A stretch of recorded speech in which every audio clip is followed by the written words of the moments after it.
I'm the most popular guy in school. I can get any girl I want. They all think I'm the hottest and smartest guy around, but I don't have time for that, 'cause I have a secret job. But one day this girl I didn't even know kicked a ball. Her sneaker flew right into my head. I went to give it back just to be polite, but I caught a weird smell on the shoe, so I got closer to check it out. I smelled her neck. She got totally freaked out by it. But that didn't matter. I had to make sure. This girl is cursed and is gonna die soon. I couldn't just tell her that right then and there. When I walked away, the other girls went crazy and swarmed. Linara looks like she instantly became popular. I fight against demons to save the lives of people who have no idea what's going on. But I gotta ask myself, how did I even end up like this? I'm not scared, not even against the most powerful demons out there. But I definitely wasn't ready for someone to break into my room at night and attack me like that. And aren't guys the ones who are supposed to try pulling that kind of stuff? Our story actually starts a little before all this. So 5,000 years ago.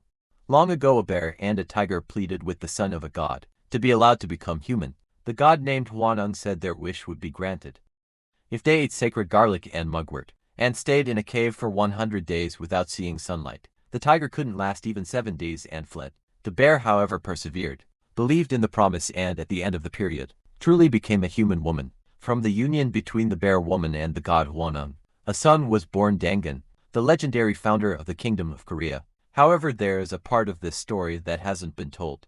When the bear and the tiger entered the cave, other animals also heard the news and sought the divine promise. An ambitious wild boar wanted to become human, so he could drink without end, but he fled on the second day. A vain fox gave up after only 3. Many beasts couldn't even last a week. Those who failed to become human developed a deep resentment, and began living in the shadows, deceiving and hunting people to eat their livers, in hopes of stealing their humanity. One of these beasts, a 7-tailed fox, took his hatred to a new level and invaded the home of a hunter. The old hunter, our protagonist's grandmother, realized the fox was disguised as a human and was holding her newborn granddaughter hostage. The fox wanted revenge for the death of his wife. The old woman, however, was not intimidated and warned that if a single scratch appeared on her granddaughter, he would be eliminated. She took up her bow and arrow, declaring it was time to call the beast that had already taken so many human lives. The evil spirit mocked her, using the baby as a shield and challenging the old woman to shoot. But the hunter, with 60 years of experience, was confident. She fired the arrow, which passed through her granddaughter's body and struck the fox square in the chest. The old woman said that mimicking a human did not make him one, and that because he had fed on livers, his fate after death would be to wander as dust, paying for his sins in his final moments.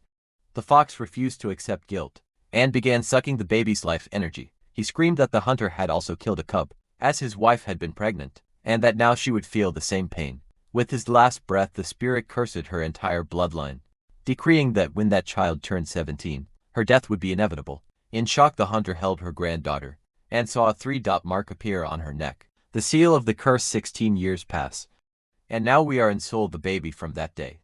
Linara wakes up in her apartment. Today is her 17th birthday. Late for school, she rushes out, but is surprised by her mother and uncle with a small party. With no time to celebrate, she opens her gifts. Her uncle, a physical fitness fanatic, gives her a 10-kilogram weight. Her mother, more superstitious, hands her a voodoo necklace that supposedly repels the curse. Nara finds it all a bit much. The uncle is visibly worried, fearing the curse will come true. Her mother, on the other hand, thinks it is all just nonsense her grandmother made up. Nara herself doesn't believe in curses, considering them things of the past. To her, the only scary curse would be getting the answers wrong on an important exam. Little did she know that, according to the prophecy, this would be her last day at school.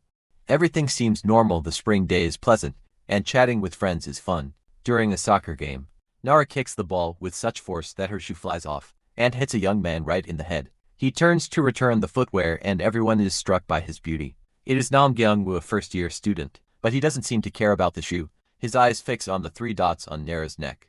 Suddenly he approaches, sniffs her neck, and says the scent seems familiar, leaving the girl completely stunned. As soon as Nam Kyung-woo turns to leave, the other girls, completely smitten, follow him everywhere. They comment on how lucky Nara is to have talked to him, and wonder what they spoke about alone. Nara tries to figure out what scent Kyung-woo had smelled. On her distracted, she places her hand on a tree, and to her surprise, a slimy purple mark is left on the trunk. At that moment, an invisible countdown marks that she has only 4 hours left to live. Where she touched, bizarre evil spirit begins to form on the tree.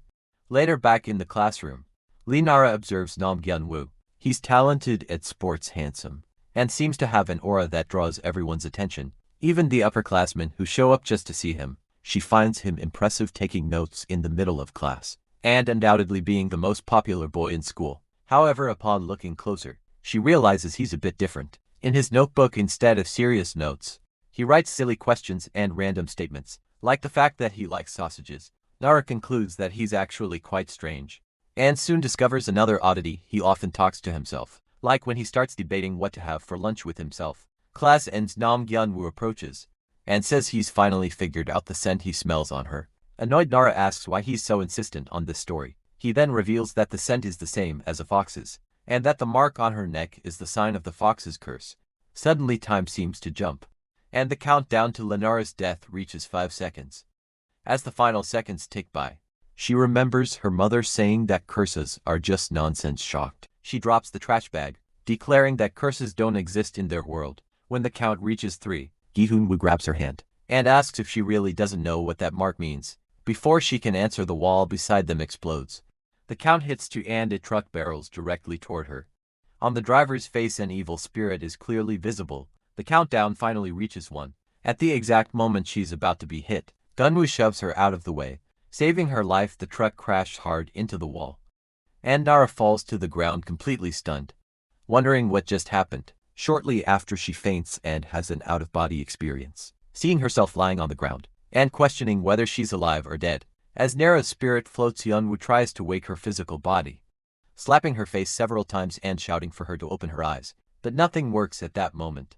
The evil spirit that was in the truck driver begins to manifest. It approaches Nara's soul and reveals that it has waited 17 long years for this opportunity. Now that the hunter's descendant has finally turned 17, the fox spirit can take her soul. The evil spirit begins to envelop Nara's soul, who tries to call for help as she's dragged away.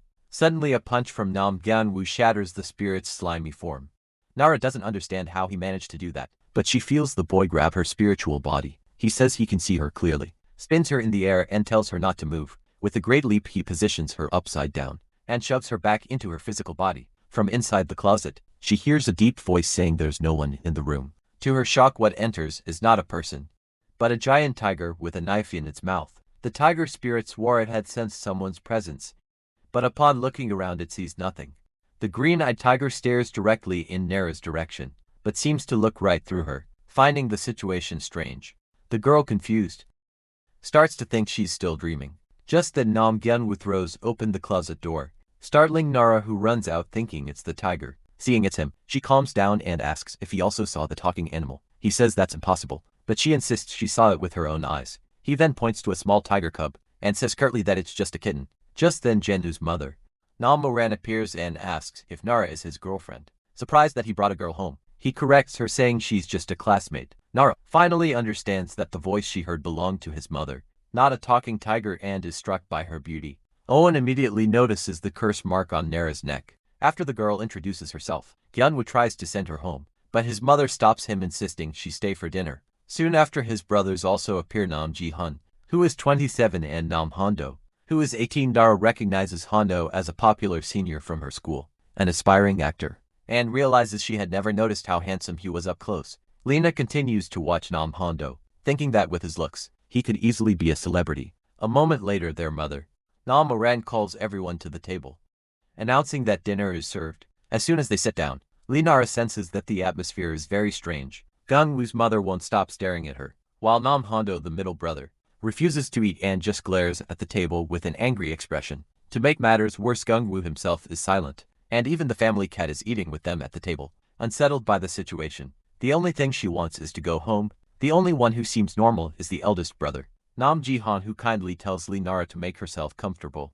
and offers her some food. Suddenly, Nara notices a small white feather on Ji-han's shoulder, stands up to remove it the moment her hand gets close. Everyone at the table gives her a strange look, and Gi-hoon yells for her to stop immediately. But it's too late. As she touches the feather, a huge white wing erupts from Gi-hoon's back. He screams in surprise and begins to float in the air. Nara is shocked and asks if he's an angel, but her expectation is shattered when in the next instant, Gi-hoon transforms into a chicken. Yeonwoo, irritated, says that dinner was a disaster. He doesn't want to know what happened, rather how she managed to undo his brother's transformation. It's then that his mother reveals the reason. Nara is the descendant of a hunter. The news shocks all the brothers. Seizing the moment, the cat asks if it can stop pretending. And before Nara's eyes transforms into a little girl, the mother quickly scolds her, pointing out that her tiger tail is still showing. This sparks an argument about garlic, and Hondo finally explodes. He complains that he's tired of eating garlic in every meal, from pancakes to cakes, and that the taste is horrible. A true act of terrorism against his palate. His mother becomes furious with his complaint, and orders him to eat in silence. Sinister aura surrounds her, and she suddenly spits on her son's forehead. Hondo, who is apparently a neat freak, panics in disgust and in his desperation, transforms into a giant pig. In his pig form, however, his attitude changes completely. He starts devouring all the food on the table, saying everything is delicious, and cleans every plate in a matter of seconds. Nara can hardly believe that the cool, popular boy everyone at school envies is actually a pig. The situation descends into family chaos. Hondo argues with his mother for spitting on him. Gehen complains that they shouldn't have invited a stranger to dinner, and the little girl fights with Gung-ho for forcing her to act like a cat. Losing her patience with the bickering, the mother screams for everyone to shut up, and in a fit of rage transforms into an immense tiger, destroying what's left of the dinner table. At that moment, Nara finally understands that the tiger she saw earlier in the room was real. Instinctively, she pulls out her phone and takes a picture of the scene, causing the entire family, in their animal forms, to scream at her to delete the image. Immediately frightened, Nara asks if the tiger is going to eat her. The mother, calmer now, says it's all a big misunderstanding, and begins to tell the legend of Dangan. She explains that in the original story, a bear and a tiger entered a cave to become human, but only the bear succeeded. What the legend doesn't tell, she says, is that other animals were there as well. Her family is descended from those very beasts that failed to become human. Yunmu becomes nervous, questioning why his mother is telling their family secret to a classmate. Ignoring the argument, Nara turns to Ji-Hun-woo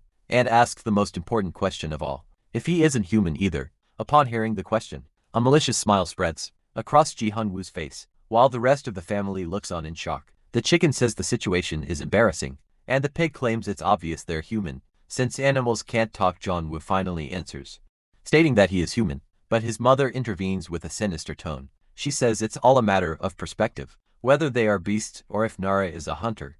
To her, their meeting could be seen as a great burden, and then she places a hand on Nara's shoulder, ending the conversation with a threatening air. Ginwoo's mother continues, saying that if their meeting is seen as one between two humans, then it could be considered fate. He asks the girl which of the two options she thinks it will be.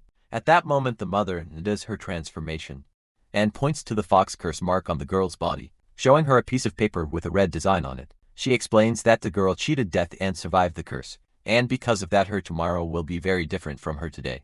The mother hands her the paper, instructing her to stick it on her door when needed, as that pattern would connect them. Then she says it's getting late and that she should go home. The girl takes the charm and leaves the family's house, wondering how a simple piece of paper could connect to people. Suddenly feeling a strange energy, she decides she doesn't want to be involved in any of it anymore. On an impulse, she throws the protective charm on the ground and runs away. Meanwhile, back at the house, Yoonho's older brother asks if they really should have let the girl leave like that. The mother very calmly tells them not to worry, as the child will return. She states that if she doesn't come back, the girl will end up dying at the hands of the fox. After running for a long time, the girl finally stops, tired, feeling relieved to have escaped. However, without her noticing, the protective charm she threw away mysteriously ends up inside her backpack. When she gets home, her mother complains that she's late, but the girl goes straight to bed exhausted. The day had been a nightmare. She was hit by a truck, almost had her soul stolen by a fox, and discovered that people could turn into beasts. She just wanted it all to be a dream. The next day, her mother wakes her up by shouting, asking if she isn't going to school. Noticing she's very late, the girl rushes out without even eating breakfast, her face barely washed and her sneakers crushed at the heels. It was supposed to be an ordinary morning, but at the bus stop something catches her attention. On the shoulders of a man scrolling on his phone, there was a frightening creature. She is completely in shock, especially when the creature turns to her and asks what she's looking at. The girl panics, thinking she's seeing a ghost in broad daylight. She realizes she's the only one who can see it, and tries to play it cool, avoiding the spirit's eyes. But the creature insists, telling her not to look at its man or it would rip her eyes out. It's at that moment she remembers what Gunho's mother said, that her tomorrow would be very different. Desperate, she starts running and realizes the entire city is full of spirits. She could see ghosts now and it terrified her. Finally, after running for a long time, she arrives at school wondering if the ghosts followed her. As soon as she opens the classroom door, Her heart freezes. The room was filled with spirits, sitting at the desks and in the teacher's spot, all of them looking at her and asking who she was. Her classmate calls her by name Lenara, inviting her to sit down scared. Nara closes the door for a moment. The path she walked and the door she opened every day now seemed to belong to a completely different world. The normal life of a 17-year-old girl was ruined. She sits down for math class, but the spirits start to gather around her, mocking her for not being able to solve the problems. They said she would never get into college and whispered in her mind. The spirit of a construction worker kept repeating that he built that school. Before he died, others pressured her, talking about the accident and her struggles with her studies. The number of ghosts kept increasing and they began to get suspicious, asking why she was trembling so much. They realized that she might be able to see them. Nara tried with all her might to pretend she couldn't see anything, but tears were already streaming down her face. It's then that Nam Gyun-woo suddenly stands up and walks over to her desk. He stops in front of her desk and stares at her. Immediately the spirits fall silent. With a gesture, he uses some kind of magic to ward off the evil presence, pushing all the spirits out of the room before closing the door. After class, Nara grabs him by the arm, asking to talk. She points frightened to a spirit under a tree. Yun-woo calmly explains that it's the ghost of the snack shop lady, who always pesters him to eat. He shoos the spirit away, saying he's going to eat something healthy. Next he introduces Mr. Kim, the worker who died during the school's construction, and won't stop repeating it, and also Mr. Park, who became the place's guardian spirit, because he loved watching the students read. Ji-hun-woo explains that there is another world beyond what we can see, and that ghosts are like people, some are good and some are bad. He reminds her that there are truly evil ghosts, just like the fox that tried to steal her soul. He then asks if she still has the talisman his mother gave her, commenting that he was surprised his mother would hand over something so valuable. Nara is shocked as she remembers throwing away that piece of paper, which was actually an extremely important talisman. The girl lies, saying the talisman is safe at her house.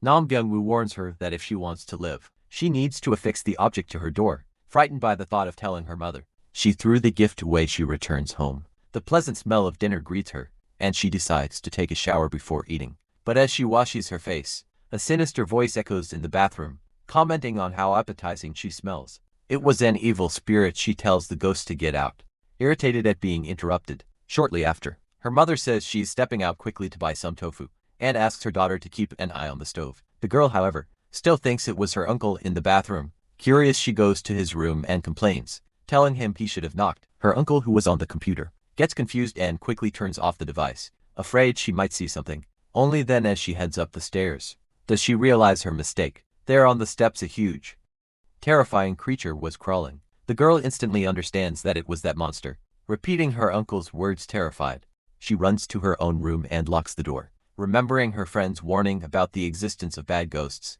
the spirit begins to ask her to knock on the door, and the creature tries to pass through the wall. Drawn by her scent, the monster manages to get past the amulet her mother had given her, but the voodoo necklace she wears emits an energy that prevents it from fully entering the room. In an act of desperation, she grabs the weights her uncle gave her and arranges them in the shape of a cross, which makes the creature retreat for a moment. However, she ends up knocking over the weights, and the monster seizes the chance to grab her neck. Beginning to pull the soul from her body, she grabs her backpack and strikes the creature with all her might. To her surprise, one of the blows throws the monster back.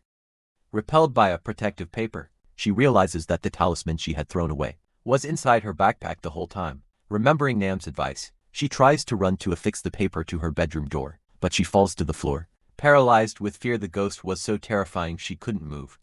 In a panic, she starts throwing pens at the monster, which obviously causes no damage and only makes it angrier. The creature screams, throws her against the wall, and once again begins to tear the soul from her body. About to be devoured, she realizes she's next to the closet door. With a final effort, she tells herself she won't be eaten by a ghost, and sticks the talisman right there. At first nothing happens, and the creature continues to approach, but suddenly the paper begins to glow intensely. The closet door swings open, and a hand emerges from within, grabbing the spirit. To her complete relief, Nam Gyun-woo steps out of the closet. He holds the monster, which stops moving, and the girl cries for help as she feels her soul detaching. A strong electric current surges in Gun-ho's hand, and he strikes the creature, tearing off a piece of its body and forcing it to release the girl. The monster regenerates its hands, which grow back small and deformed, and tries to attack again. Yun-woo dodges with ease and in the middle of the fight still has time to ask if she did her Korean homework. She screams to warn him of an attack from behind, but he had already noticed. He turns and responds with a devastating electric punch that knocks the spirit to the ground. Without giving the monster time to react, He starts kicking it repeatedly. The creature gets up even more furious and opens a huge mouth to devour him. In response, Yunwoo energizes his hand once more and delivers a final punch, defeating the monster for good. The spirit screams as its body dissolves, and from within it several small specters begin to fly out. Gung-ho explains that those are the souls that were devoured by the monster. Known as an Ainkui, he explains that when a bad ghost eats a soul, it becomes a specter. He then captures the Yeonkwai's essence in a glass jar and seals it with a talisman, ensuring it will never return. With the fight over, he simply steps back into the closet and says he's leaving. The girl is confused and points to the front door, but when she looks again he's already gone. She opens the closet to look for him, and suddenly finds herself inside his room. In his house, Ginwoo explains that the talisman is called the Rabbit's Den, and it connects one door to another. Just then his mother enters the room and asks how the hunt went. The girl named Lena Ra finally breaks down and starts crying, saying it was terrifying. His mother then explains that the problem is Lenara herself. Her soul is like delicious prey, which is why specters are drawn to her. These monsters are driven by an insatiable hunger, and devour everything in their path. Yunwoo's mother explains that for specters living in darkness, Lenara's soul is like prey they are permitted to devour. That is the true meaning of the mark on her neck. From that day on, all specters who smell the curse will come after her, and as soon as the fox regains its strength, it will hunt her to in shock. Lenara asks what she can do, but the mother's answer is brutal: she is going to die soon. The girl is devastated at the thought that she won't be able to go to college, or even date once in her life, paralyzed by the news that her end will come shortly after she turns 17. However, the mother reveals there is one hope: Yunwoo will protect her. The boy doesn't seem happy about the idea at all, but he ends up agreeing. He questions his mother about why he has to be Lenara's protector, and she replies that it's because of the Rabbit's Den talisman, connecting their two rooms. Seeing her son's dissatisfaction, the woman transforms into a tiger and asks if he dislikes her order. Lenara, on the other hand, is filled with hope. She remembers that Gung-ho has already driven away the fox once, and has now captured in Yeonkwai. If he continues to protect her, she can live. The girl begins to thank him profusely, but Gung-ho's mother interrupts her, saying that nothing in this world is free. Lena asks, afraid if the payment will be her soul. But the proposal is something else. In exchange for protection, they want the girl to bring them a relic of Dangun. The woman reveals that Nara's grandmother was a famous fox hunter, and her power came from a thumb ring that belonged to Dangun himself. That is the relic they want. Lenara is confused, explaining that her grandmother passed away a long time ago, and she has never heard of any ring. Junwoo's mother, however, assures her that the ring recognizes its true owner, and being that kind of object, it will return to her hands soon. With no other choice to survive, Lenara accepts the deal later. In her room, she looks at a family photo and wonders what kind of person her grandmother really was. Her mother always hated talking about her grandmother, only saying that she spent 6 months of the year away from home. Now Lenara finally understands why. She was probably hunting foxes. As she wonders where the relic could be, she decides to change for bed, but stops midway. She remembers the connection between her closet and Yunwoo's room, immediately feeling uncomfortable with the lack of privacy. The next day, while getting ready for school, Lena is startled when Yunwoo simply walks out of her closet, asking to see her Korean homework. He borrows the books and leaves, annoying the girl, who yells at him not to enter her room like that. Meanwhile, at Gungwoo's house, his mother was observing the evil spirit they had trapped. Suddenly, a man named Pong Baek enters through the window. The woman scolds him for not using the door, and he replies that she is sounding too human. He reminds her that for a beast, entering through the window is a sign of good manners. Pong Baek warns her that time is running out. If she truly wants to become human, she needs to work harder at purify the world and capture more evil spirits. He says that before Dangun descends, they need to accumulate enough good deeds, or else they will spend the rest of their lives as beasts. Back in her room, Lenara starts to hear a deafening guitar noise coming from the closet. Annoyed, she opens the door and comes face to face with Yunwoo, playing the guitar on his bed, wearing only his underwear. She asks him to stop as it's very late and she's trying to sleep. The boy says that's rock and roll, but eventually agrees to stop and lies down in silence. She thanks him for his help earlier. Yunwoo hears everything but doesn't reply. Even in different rooms, the connection between them made them feel as if they were together. From that day on, the two start going to school together.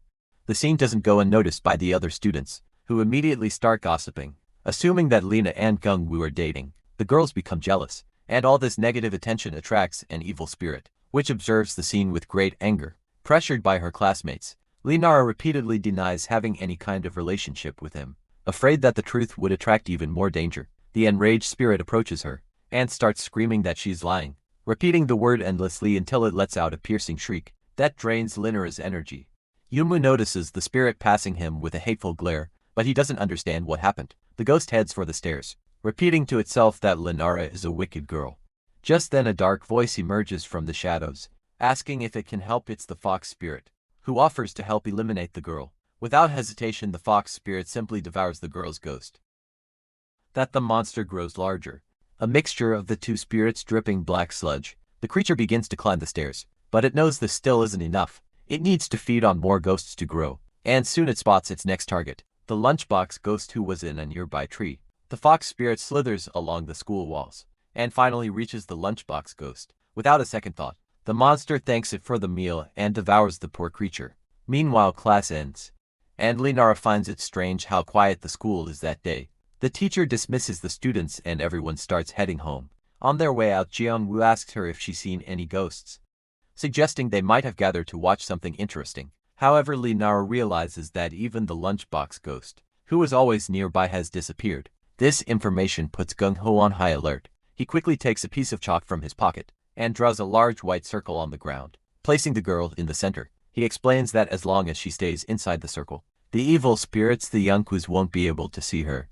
He tells her not to leave it for any reason, promising he'll check on what's happening and be back soon. Nara asks if the situation is serious, but he doesn't answer and leaves to investigate. Yeonwoo heads to a dark area of the school, going up the stairs toward the bathroom. Once there, he senses a strong presence. Even though it's hidden, opening the door to one of the stalls, he finds all the school's ghosts huddled together. Trembling in fear, he asks what they're doing there, and the spirits urge him to be quiet, whispering that a powerful Ayonkui is roaming the halls. However, before Gung-ho can react, the fox spirit suddenly appears and devours all the ghosts in front of it, transforming into an even larger and more terrifying creature. Shocked by the scene, Gung-ho faces the monster, which now asks directly where Linara is.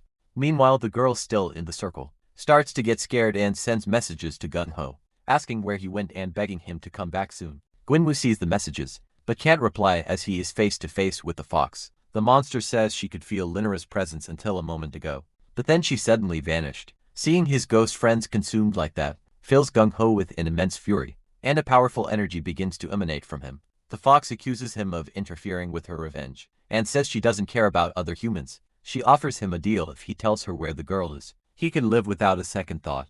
Gung-ho answers with an energized punch right to the fox's face, sending her flying as the fox gets up. The voice of Mr. Park, one of the spirits she swallowed, comments that the blow really hurt. Distracted by the voice, Gunwoo fails to defend himself in time, as the fox attacks with one of her 9 tails, launching him forcefully into one of the bathroom stalls. The monster boasts that she devoured the spirits too quickly, and hasn't fully digested them yet. Furious, Gunwoo lunges at her again, unleashing a barrage of brutal punches into the creature's stomach. The blows are so powerful they make her vomit up the spirit of Mr. Park, who thanks Gung-woo and vanishes to save himself. The fox, indifferent, remarks that old ghosts don't taste very good. Gung-woo realizes she is no ordinary evil spirit, because even after consuming so many souls, she hasn't gone completely insane. Now feeling restored, the fox prepares to fight seriously. Yeonwoo declares that he will keep hitting her until all the spirits are freed. He energizes his hands, but suddenly a spirit seems to emerge from a toilet bowl. He dodges at the last second and realizes it was an illusion. The fox had transformed one of her tails into a toilet to attack him. The monster warns him to watch where he steps. Looking down, Yeonwoo sees the floor is covered in sharp fangs, and he leaps back just before being bitten in the air. He notices that even the ceiling lights are traps. He uses his feet to kick off the ceiling and return to the floor, dodging another stall that tries to bite him. Realizing the 9 tails are creating all the illusions, he decides to ignore them and charges forward, landing a powerful knee to the fox's mouth. He then follows up with an overhead blow that smashes the monster into the floor. As Gung-ho prepares to deliver the final blow, one of the fox's tails grabs his arm, stopping the attack. Looking at his own arm, he sees that it has transformed, taking on a monstrous beast-like form brimming with energy. The fox then begins to taunt him, questioning why a creature like him tries so hard to protect humans. She claims that no matter how hard he tries, the moment humans see his true nature, they will react with fear and disgust. The fox continues, saying that the way he seeks human affection irritates her, but Jeonwoo simply replies that it's none of her business, and that unlike her, he doesn't live by devouring humans. He transforms his arm back to normal, energizes his fist and threatens to give her a beating, The two charge at each other with hatred in their eyes. Wu lands a punch so powerful on the fox's nose that the sound of the impact echoes through the school, heard even by Nara in the courtyard. Worried by the noise, Nara considers stepping out of the chalk circle to see what happened. But she hesitates. She continues texting, unaware that Yunwoo is in the middle of a life or death struggle. Suddenly a boy appears on a bicycle and accidentally runs into the young woman. It's Hondo Sunbae, who asks what she's doing there. In the fall, the bicycle's tire runs over the chalk, erasing a part of the protective circle and leaving Linara exposed. Suddenly the mark on Linara's neck begins to glow, and in that same instant the fox pinpoints her exact location. The evil spirit has finally found its target, and leaves the bathroom to go after her. Seeing this, Nam Gyun-woo becomes desperate, knowing the fox is heading straight for the girl. In a matter of seconds, the black sludge creature appears in front of Linara, opening its enormous mouth and promising to devour her. Terrified, the young woman throws her arms in front of her face to protect herself. However, when the fox tries to bite, it can't reach the student. Ondu-sun, by the middle brother, creates a magical barrier that blocks the attack. The fox then notices the magic circle drawn on the ground, which prevents it from getting closer. Finding the monster's appearance repulsive, Hando creates a light magic that pushes the spirit back. He declares that the creature's ugliness cannot interfere with his own beauty, activating an aura that he claims is untouchable. Linara thinks to herself that a self-compliment shouldn't be that effective. The fox, confused, asks what kind of hunter he is. At that moment, Hondo Sunbae notices that a few drops of the monster's sludge have splattered onto his hand. He is disgusted by the filth, but the worst happens next. His hand begins to transform into that of a pig. Ashamed of his beastly side, he tries to hide his hand. Soon after, Nam Gyun-woo comes running and asks his brother to protect Linara. The fox warns that no matter how much they fight, the girl's life will be hers. Ignoring the threat, Hondo puts the young woman on his bicycle and starts pedaling away. Linara asks if he's just going to leave Gung-ho behind. Hondo explains that if he fights the spirit, he will completely transform into a pig, something he finds disgusting and wants to avoid at all costs. So he speeds up, fleeing the scene. The fox spirit doesn't give up and begins to chase them at high speed. The chase is so intense that Hondo blames the girl for the whole mess. On a turn, she nearly falls, but he catches her by the tie. Suddenly, the fox emerges from inside a wall and tries to snap at them both, managing to envelop them with its sludge body. At the last second, Nam Gyun-woo appears and lands a powerful kick on the monster, knocking the creature away and saving them both. Now Hondo is completely covered in sludge and becomes even more irritated, knowing he's going to turn into a pig in front of everyone. Linara even points out that he seems to be getting fatter. The fox also realizes he's not an ordinary human. As the transformation accelerates, the younger brother tries to help, but Hondo is already pedaling desperately as his body changes, crossing the street and nearly running over people. He swerves around a mother with a baby stroller, yanks the bike into a sharp turn, and ends up going over an overpass, flying for a moment before starting to fall. They go down a very steep and dangerous ramp, crashing straight into a mountain of trash at the bottom. After the crash, the transformation is complete and Hondo, now a giant pig, continues to pedal angrily. Meanwhile, Nam Gyun-woo slides down the same ramp and joins them. He stops in front of the fox, ready to fight, and emanates a frightening aura. The older brother tells him not to get worked up. Then Gyun-woo asks the pig how far he thinks he can run with that appearance, and tells him to fight alongside him because the escape is over. The fox lunges to attack the three of them, but the pig uses its massive body to land a solid kick on the monster's mouth. Knocking it down, Nam Gyun-woo seizes the opportunity, energizes his hand, and unleashes a massive punch of pure spiritual energy. The blow hits the fox head-on, shattering the evil spirit, and leaving Linara stunned by the two brothers' strength.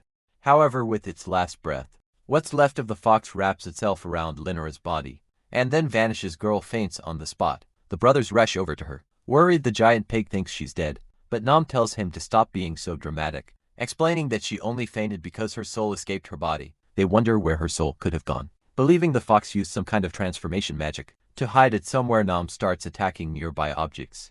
He punches a tree and elbows a post, desperately searching for the girl's soul, even hurting his own hand in the process. Meanwhile, Linara's spirit wanders through a vast, dark void, feeling lifeless. The souls of the construction worker Mr. Kim and the woman from the school appear, telling her to run, but before she can react, a sludge tentacle from the fox grabs her foot and pulls her into the depths of darkness. Frightened, she sees a light and passes through a hole, which leads her into an old memory. She sees a man saying he couldn't keep his promise, as humans had killed the woman he loved, and their child. Nara understands. She is seeing the fox's past and the origin of its hatred. Soon after, the vision shifts to a memory of her own family. She sees her grandmother, who in the past had eaten fox livers, which led the spirit to curse her entire bloodline. The grandmother protected her granddaughter, still a baby with her own life. In that moment, Nara finally understands everything. The fox's grudge had transformed into the curse she has carried on her neck since birth. In the background, she can still hear her mother's voice, yelling at the grandmother that she couldn't take the situation anymore. The memory shows Linner's mother leaving home with her as a baby. Her grandmother begged her not to go, warning that without removing the curse, child would die, but her mother was tired of that story and shouted that she would raise Lena to be a normal person, far away from all of it. This memory, however, is not Lena's. The fox is on. At that moment, the evil spirit's sludge tentacles wrap around Lenara once more. The fox explains that it has been inside her for 17 years, seeing everything. It saw the girl grow up happy and loved, and realized that its own child, had it lived, could have had the same chance. The fox's true grudge wasn't against Lenara, but for the loss of its child, who never had the chance to grow up. Suddenly the scene changes. Lenara, now in spirit form, finds herself in another memory, observing her grandmother in the past. Desperate, she starts to scream, trying to get her attention. And then the impossible happens. Grandmother inside that old memory hears her granddaughter's voice from the future. Lenara screams that the fox has swallowed her and asks for help. The grandmother, reacting in real time, reaches out and manages to grab her granddaughter's spirit hand. He tells Lenara not to let herself be consumed by the darkness, and encourages her to fight back. In that instant, the young woman finds the ring that is the relic of Dangan. The meeting of the two, one in the past and the other in the present, creates a rift in the spiritual space. Because of this, the spirits of both the fox and Lenara are exposed. Even understanding the monster's pain, Liner questions why it is taking everything out on her, and using the relic's energy, she delivers a blow that destroys the spirit. Immediately after, her soul begins to be pulled into the void, but Nam Gyunwoo stops it, grabbing her hand and anchoring her spirit back to her body. When Lenara wakes up, she sees that several kind spirits from the school are finally free. A final fragment of the fox spirit tries to escape, but the pig Sunbae captures it in a capsule with a talisman, sealing it once and for all. With the battle finally over, Yunmu needs to put Linera's soul back into her body. He warns that it will be difficult to do so without pain, and without ceremony shoves her spirit back in. The pain is intense, but immediately after, a powerful blue light emanates from the girl's body, surprising everyone. Suddenly, she opens her eyes, and in her hand is the relic of Dangan, her grandmother's ring. After all the chaos, the three of them are exhausted and hungry, so they stop at a convenience store to eat. While they eat, Nam asks about the ring. Lenara explains the unbelievable, that her grandmother handed it to her from within the memory, transcending time and space.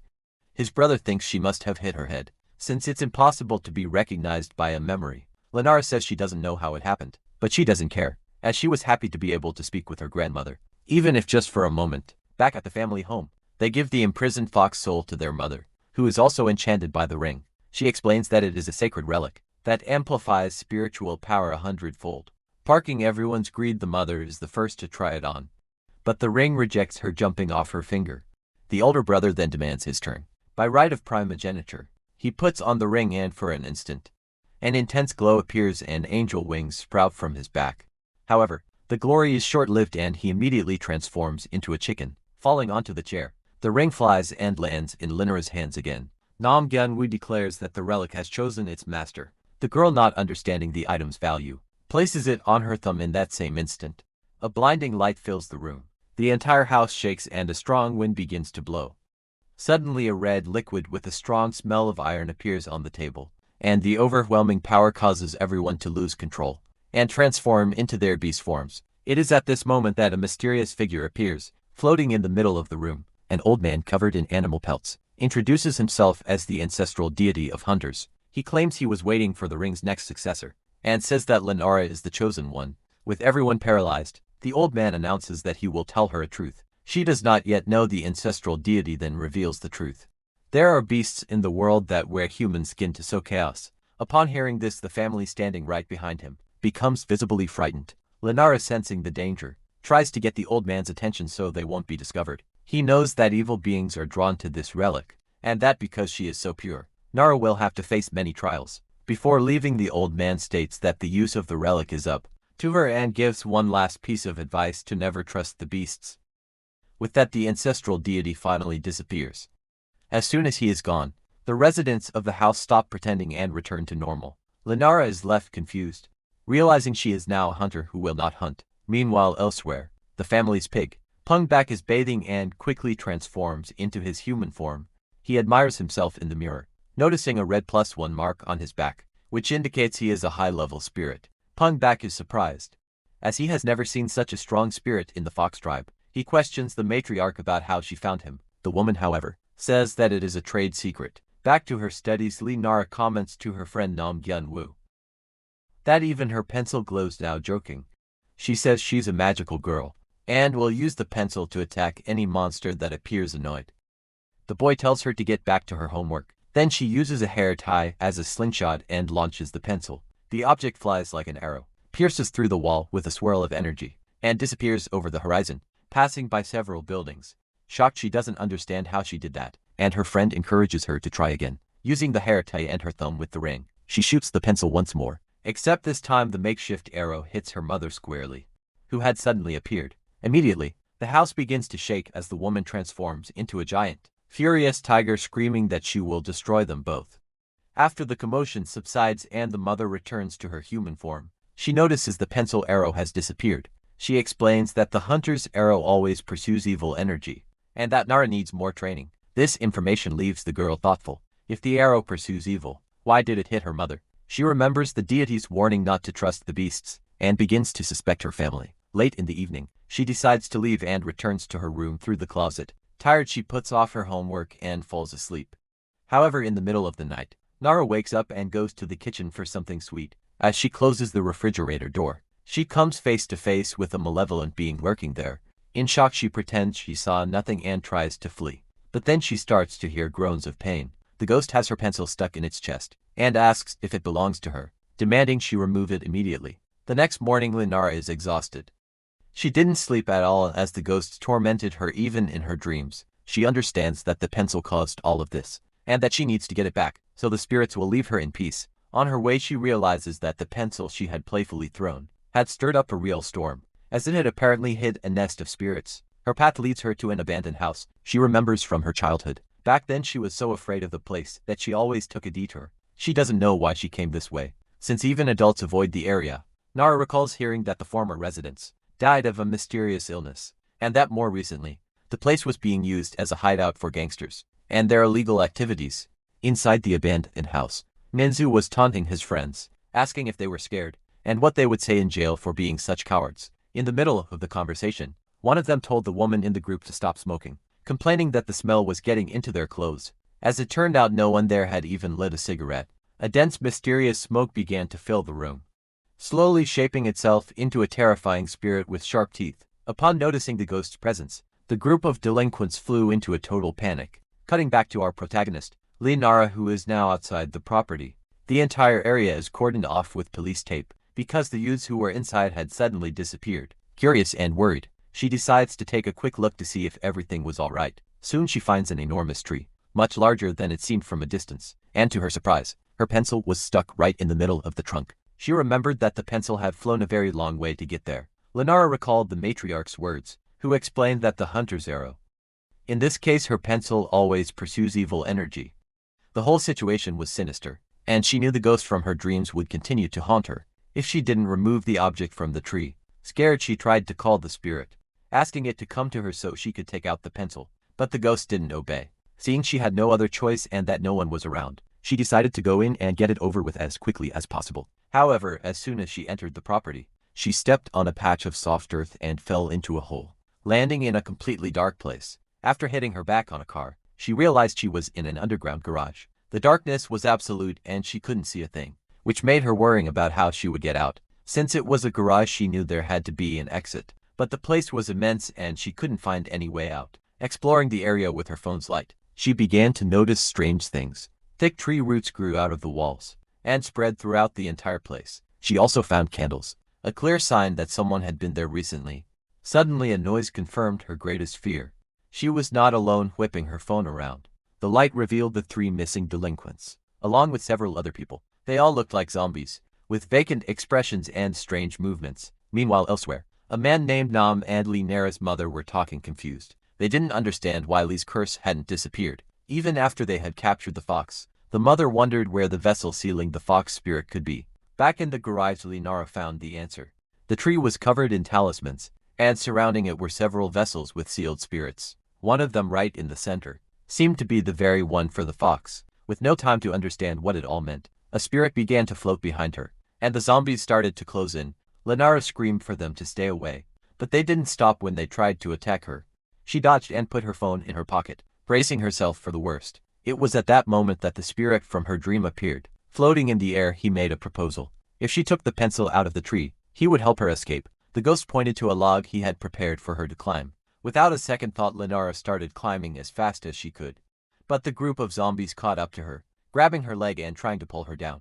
With bizarre expressions, they struggled to capture her, but she fought back, landing a powerful kick to one of their faces, which she fell back stunned free. She continued her climb, wondering how such an absurd situation could be happening.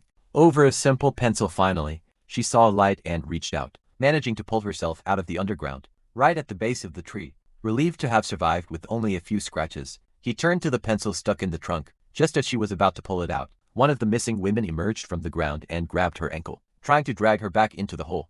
Linara held onto the trunk and noticed the blonde woman was crying. Desperately, she managed to break free, and without understanding the reason for the tears, finally pulled out the pencil. As soon as the object came out, black slime oozed from the tree.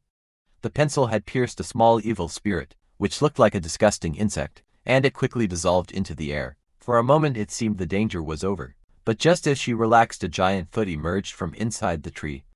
A huge creature emerged, shouting that it was finally free thanks to her. After being trapped for 70 years, the furious monster blamed a man named Pongbeak for imprisoning it, and vowed revenge. Terrified, Linara wondered what kind of creature this was, feeling she had awakened something very dangerous. The monster screamed that for years, it had watched its family fall apart from inside the tree, unable to do anything. Meanwhile, a mysterious man in a suit was watching the scene in silence. The creature saw him and ordered him to come down. It was Pongbe. He appeared suddenly, saying the seal should never have been broken. Ignoring the question, the monster charged forward, but Pongbe vanished and reappeared in midair, landing a two-footed kick that knocked the creature to the ground. Pongback asked again how the seal was broken, while Linara, hiding the pencil, pretended she had nothing to do with the situation. He ordered the monster to crawl back into the tree. Annoyed, the ogre got up and threw a powerful punch at Pongback's chest, who staggered back slightly but didn't seem to feel the blow. The creature then tried to crush him with the back of its hand, but Pongback blocked the attack without even moving. With an air of superiority, he said that if the monster crawled back into the tree now, he would spare its life despite the ogre's continuous blows. Pongback remained completely unfazed. Seeing that brute force wasn't working, the blue monster then unleashed a powerful blast of fire. But the villain blocked the flames with a single arm, telling it to stop playing around.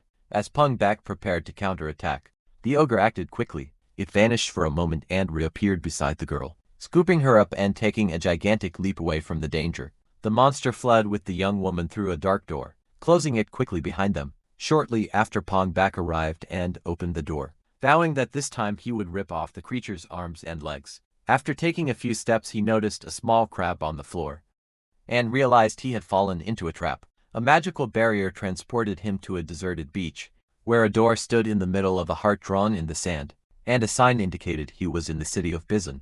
Pongback was furious, recognizing the trap of a nature deity, a trick that had caught him 70 years ago. Meanwhile, in a safe place, the ogre asked the girl if she was hungry. He noticed she was identical to a young woman in an old photograph, even wearing the same clothes. He asked why she was there, and the young woman replied that she just wanted to take a pencil out of the tree. The ogre explained that it wasn't a pencil, but an arrow that had broken the seal imprisoning him. Suddenly their train of thought was interrupted by the girl's ringing cell phone. It was her friend Yunwoo calling. She took advantage of the ogre's distraction to run and answer it, trying to scream for help. However, the monster was faster, snatching the phone from her hand and crushing it. He said that now that the house's guardian deity had been freed, this place was the safest for her. The girl was terrified, realizing he planned to keep her prisoner. At that moment, the blonde woman from the basement appeared, now completely lucid, and warned her not to trust the ogre. She revealed that he was the one who had trapped everyone in the basement, claiming he wasn't a guardian, but a monster who fed on the people in the house. The ogre denied everything, saying the real monster was Pong. Back to silence her, he struck the blonde woman, who collapsed instantly, leaving the protagonist in shock. Then the other people who had been trapped in the basement appeared, and charged at the ogre, yelling for the student to escape through the window. She started running as fast as she could, while the ogre easily defeated the two men, throwing them against the wall. Desperate, the monster tries to convince her to stay, claiming those people have been brainwashed, and that Ponbeke will catch her if she leaves. The girl doesn't know who to believe. She remembers Ponbeke asking if she was the one who freed the creature, and also the matriarch's words, that a hunter's arrow pursues evil energies. Putting the pieces together, she concludes that the man in the overcoat was telling the truth, and runs for the exit angered by his failure. To convince her, the ogre stops her, slamming her hard against the wall and knocking her unconscious. While the girl is unconscious, a neural connection breaks. The man in the cap who was with her was actually a clone controlled by Pongbak. The ogre's blow had severed the link atop a distant building. The real Pongbak feels the connection break and rushes to the scene. Back at the house, the blue ogre decides to eat something before dealing with the villain, feeling guilty for having to hurt the girl in order, as he saw it to protect her. Just then a car pulls up in front of the abandoned house. Inside are Nam and his family of hunters. The matriarch senses the spiritual energy of Linara, the protagonist, coming from inside the house, though her son jokes that she's just using a tracking app. The family opens the trunk and equips themselves with various talisman-wrapped weapons, ready to hunt spirits, while the mother is focused on protecting her relic. Nam's priority is to save Linara. Nam is the first to act, vaulting over the wall with agility. The matriarch notes that the tree in the garden is unusual. They knock on the door but no one answers.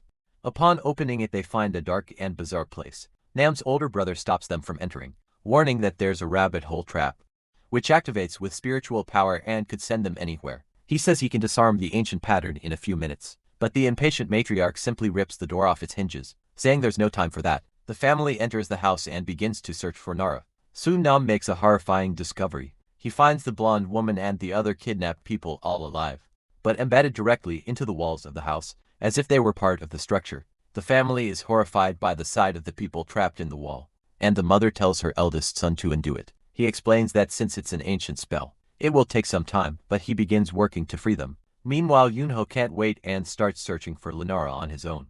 Ignoring the family's warnings to stay together, he hears a noise coming from a door, and believes Nara might be hiding there. Pushing it open a crack, he sees a blue ogre with its back to him, and notices the monster is using the rabbit hole talisman to steal food from a market. Moments later, his siblings appear and also see the creature, which is a Doki, a type of nature spirit.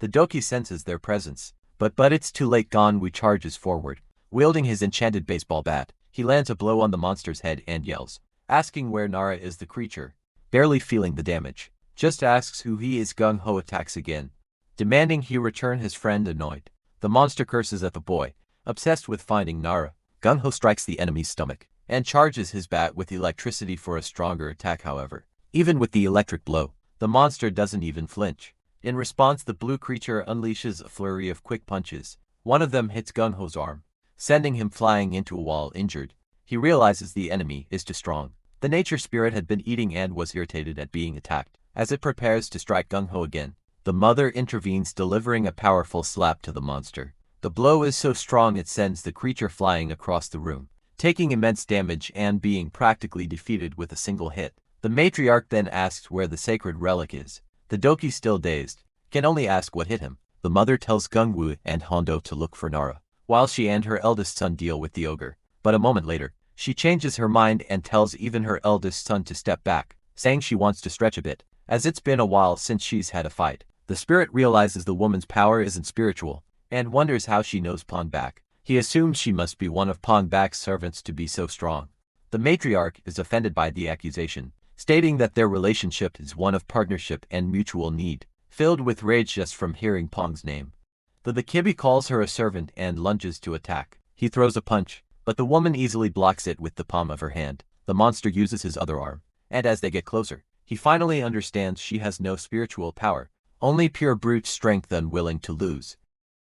The two engage in a clash of strength. The Dakayabi acknowledges her strength, but the matriarch taunts him, saying she hasn't even used half of her power. The monster retorts that he hasn't used a quarter of his either, and they start trading insults as they test their strength. Gradually, the woman begins to dominate the clash, pushing the spirit down until he sinks into the ground. He desperately asks what she is. In response, she delivers a punch to his face, ending the contest. While the fight was happening, Hondo, Sumai, and Ganwu head upstairs searching for Nara. They notice the place is filthy, covered in dust, and seems to be collapsing. Ganwoo starts calling out for Nara, until he hears a response coming from a room. When they open the door, they find the girl gagged and lying on the floor. But the strangest thing is that she's fast asleep and snoring deeply. They can't understand how she could possibly be sleeping in a situation like this. After shaking her a little, Yeonwoo's voice finally wakes her. He asks if she's okay and unties her. He questions why she didn't answer her phone. But before she can respond, Nara hugs him, saying she went through something terrifying and just needed a minute to calm down. In that moment, Yeonwoo was reminded of just how dangerous the world his friend had gotten involved in was. Back to the fight, the Dakayabi refuses to yield. He and the matriarch exchange a few more punches, until the blue monster grabs her and drags her through the walls, smashing everything in their path. Feeling her back slam repeatedly against the walls, the woman grows tired of the situation and reveals her true form, a giant tiger with a double swipe of her claws. She gravely injures the monster, who is shocked by her transformation. The impact of their fight makes the house tremble even more, and the ceiling of the room where Yeonwoo and Nara were completely collapses during the fall. Yeonwoo holds Nara tightly, and luckily they land on a bed which cushions the impact. Soon the entire family is reunited in the new location. They look around and realize they are in a strange place, filled with piles of sealed, empty containers. The matriarch demands that the Dokaibi explain what this is. He reveals that the place is a prison and a storehouse. Created by Pung Bak, he would capture spirits called Aonkui and lock them in here to feed on each other. Afterward, Pung Bak would simply devour the strongest one. The mother doesn't believe it, saying he would never do such a thing. She remembers him encouraging her to purify the world, so that one day she could become human. The blue ogre insists it's true, saying that Pung Bak is dying, becoming an empty shell that devours Yonkuis to extend his own life. And at that very moment, Pung Bak himself appears in the midst of the family. To conclude, the Dokkaebi explains that by devouring so many spirits, Pung Bak has become a high-level Yonkui. For many years he dedicated himself to saving humans, but death was his only reward. The thought of simply disappearing terrified him. Desperate, he begged the gods for a solution, but the deities remained silent, which led him down this dark path. In his desperate struggle to survive, Pung Bak tried everything. One day, he ended up drinking an Yonki, a type of spirit, and was amazed by the effects. He realized he could not only live, but also heal part of his illness, without having to beg the gods or humiliate himself. This discovery was like a liberation, but what started with a single sip soon became an uncontrollable addiction.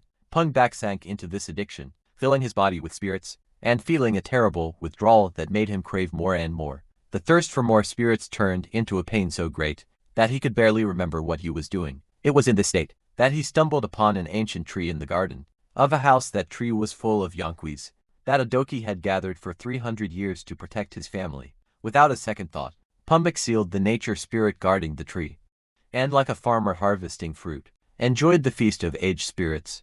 Back in the present, Pung Bak decides it's time to end things. The matriarch of the Doki family confronts him. Surprised to finally see the face of the traitor, she asks ironically if he enjoyed the evil spirits she had captured, the very ones he stole. Pung Bak responds with arrogance, saying he had no reason to refuse such a generous gift. He taunts them, claiming they crawled like dogs to become human, and that he merely treated them like the beasts they truly are. The matriarch is enraged by his smug tone, and even young Nara is angered. Pung Bak then reveals his cruel plan. For him, it's natural to discard things that have become useless. He had already secured enough Yonkwai and built up a large supply. Now that the tree was empty and the family had no more use, it was time to dispose of them. At that moment, the body of the nature spirit, the tree itself, begins to burn with blue flames. And soon the entire house catches fire, trapping the siblings inside. Pung Bak says they will burn slowly to the end and tries to disappear. But the eldest son acts quickly, trapping the villain with crimson chains before he can escape. Next, the mother lunges forward and attacks the man, but his body, saturated with evil spirits, suffers no damage. Pung Bak transforms his face half human and half Yongui, and curses the family, saying he will eliminate those beasts with his own hands. He activates his black serpent magic, and claws of sludge pin the matriarch and the eldest son against the wall. When all seemed lost, the nature spirit uses the last of its strength to grab Pung Bak, trying to burn him along with itself. At the same time, Nam, the blue ogre, explodes with rage and attacks the villain with a series of powerful blows. Pung Bak manages to break free and grabs Nam by the neck, saying he doesn't know what it's like to be abandoned. But Gung Ho interferes, suggesting that perhaps Pung Bak had also become useless to someone, and being discarded. Upon hearing this, the villain freezes for an instant, and that hesitation is enough for Nam to break free. At that exact moment, spectral blue arrow strikes Pong back in the chest. It was Nara who had improvised a weapon using a pencil, a hair tie and her thumb ring. Immediately after, Yunwo takes advantage of the opening and lands a massive, energized punch, the thunder strike, right in the villain's chest. The impact is so powerful that all the yonkos he had devoured are expelled from his body, dissolving on the floor without the spirits. Hong Bak loses all his strength, his body begins to collapse and his face starts to melt. In shock he accuses Nara of ruining everything by freeing the doki and shooting the arrow.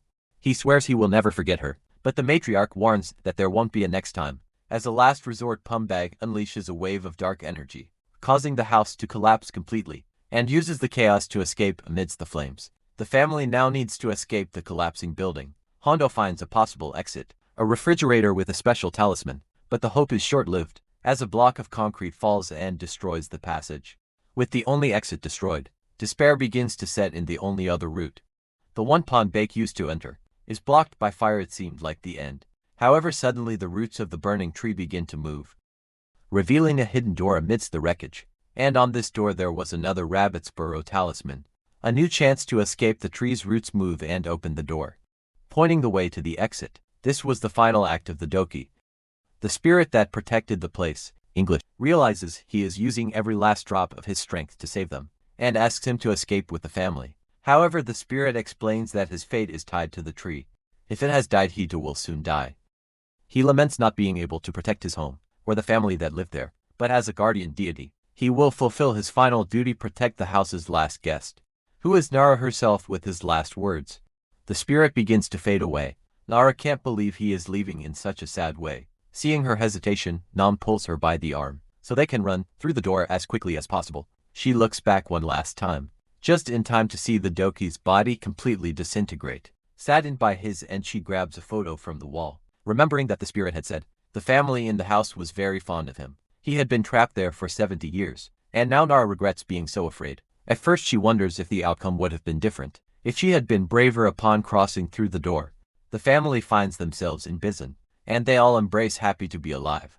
However, something goes wrong. Nara and Yunwoo, who were last in line, don't appear with them. The family realizes the door must have had a limit on how many people could pass through, and so the two of them were sent somewhere else. Meanwhile, the pair emerges in a completely different location. The house that was previously burned and in ruins is now intact, with a well-tended garden. Junwoo is certain that something very strange is happening. When they turn to go back through the door, they find a little boy with a camera in his hand. Nara immediately remembers what the Dakibi said about the family's last descendant. She puts the pieces together and realizes the spirit didn't open a door to the exit, but one to its own past. They are in the year 1954. The little boy asks who they are, and Nara, wasting no time, tries to warn him about Pumbag's black snake, saying that he is the true monster and that his family is in danger. The boy, however, defends the doctor. He says that Pumbag is a kind person who is treating his mother's illness, and asks Nara not to speak ill of him. Nam Gyunwoo comments that no one would believe strangers saying something like that. Nara understands perfectly, as she hadn't believed the Dakibi's story at first either. Now she comprehends the spirit's feeling of helplessness. She realizes that running away or hesitating won't solve anything.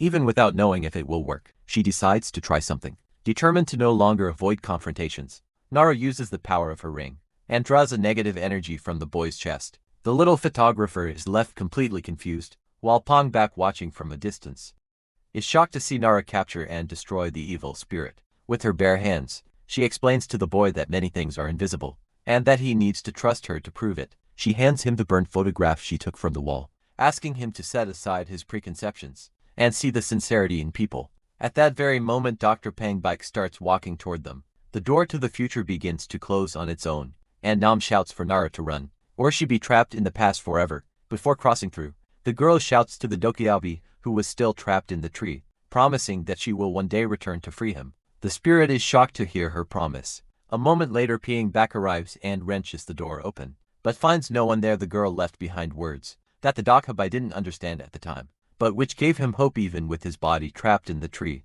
he endured it all, watching the boy's happy family through the window. The boy named Gunho became a wonderful photographer, taking pictures of the world for his mother, who couldn't leave the house. He would show her the flowers in the garden and the smiles of the people, and his mother would say she was happy every day. Thanks to him, Gunho grew into an admirable young man, but the happiness didn't last, After losing his mother, he also lost his father a short time later. Alone in the world, the boy became easy prey for Pang-bak.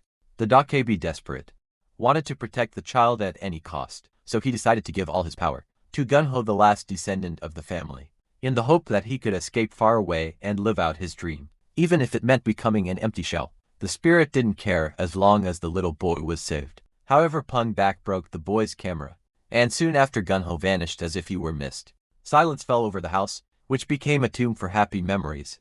Time passed, the house rotted away, and the Dokkaebi remained alone, feeling useless for not having been able to protect anyone.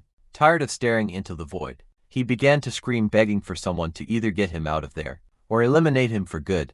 And it was at that moment, when he had given up on everything, that a bright light finally appeared before him.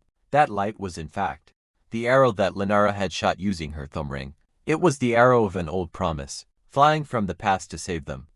Back in the present, Nara and Namgyunwoo realized the entire house has been consumed by fire. Because of this, a path had finally opened up, allowing them to escape. The abandoned house they had returned to was now nothing more than a pile of black ashes. The large tree was also completely burned.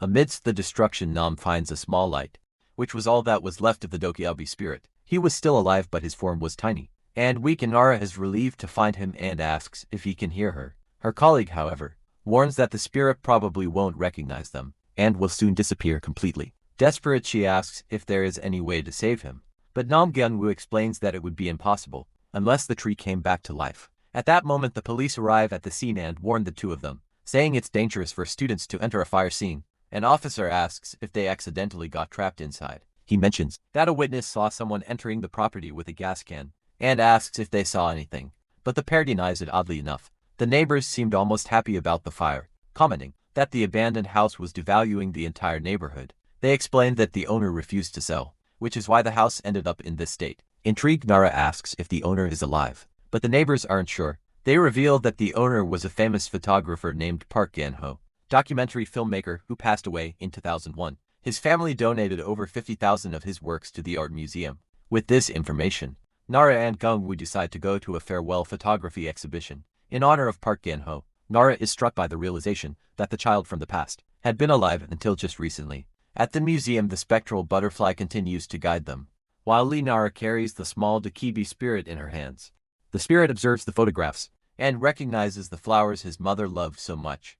Realizing that in the photos they never withered, it turns out the little boy from that time had trusted the words Linara told him. In the past, his mother's dream was for him to go out into the vast world, beyond the fence, and one day he finally did. He found farmers working under the sun with smiles on their faces, and photographed them, filling his work with the warm stories of the people. While observing the works, the pair comes across a very beautiful photo of a mother and her son. The little Doki spirit is happy to see that Park Gan-ho truly got to know the world out there. There was also a photo of his family next to the tree, which makes Nara proud to know that the child became a great artist. Namgyunwoo, however, doesn't understand why she keeps calling him a child, since he was an old man when he passed away. Suddenly, a girl approaches and praises the photos of the tree, saying it was her grandfather's favorite and held a special meaning for him. In that instant, they understand that she is Park Gan-ho's granddaughter. The woman named Jasun says her goodbyes and leaves. This meant that Gan-ho was not the last descendant of the family, as the spirit had believed. Upon learning that his bloodline was still alive, the Doki finally found peace. He smiles content, and his body begins to break apart into small particles of light, which settle gently into the photograph, allowing him to return to the family he loved so much. Linara asks if he survived somehow, but Namgyunwoo can't say. He just comments that in the end, the spirit seemed happy, trapped in a memory that was neither painful nor fleeting. Soon after, Nara receives a call from her family. They say they are fine and ask where she and her brother are. She reflects on how everything happened that day. They had taken a path they didn't normally use, and ended up finding the Dokkaebi's tree, escaping the trap through a different door. She wonders if it was all a coincidence or a miracle, but concludes that miracles don't come from divine aid, but from human will. Perhaps the spirits of her parents had guided her. In fact, at the museum, there was a photo of Linara on display with the title Benefactor. Later, Nara's family takes a bullet train to head back home. During the trip, she questions her mother about why she trusted Pang-bak. The matriarch admits that despite her suspicions, she was blinded by the desire to become human quickly and easily, and she takes the blame for what happened. However, Hondo still holds a lot of resentment, as he was the one who most wanted to become human, and was left extremely disappointed. The older brother agrees it's disappointing, but says there's nothing they can do now, suggesting they continue helping humans as they always have. The mother, however, states that volunteer work isn't her style, and reveals she was already preparing to reactivate her accounts and recreate the secret chat rooms. Thus a new group is created, with a clear objective to find the sacred relics of Dangan and find a way to become human. Meanwhile, elsewhere, we see a group of evil people gathered around a flask that traps spirits.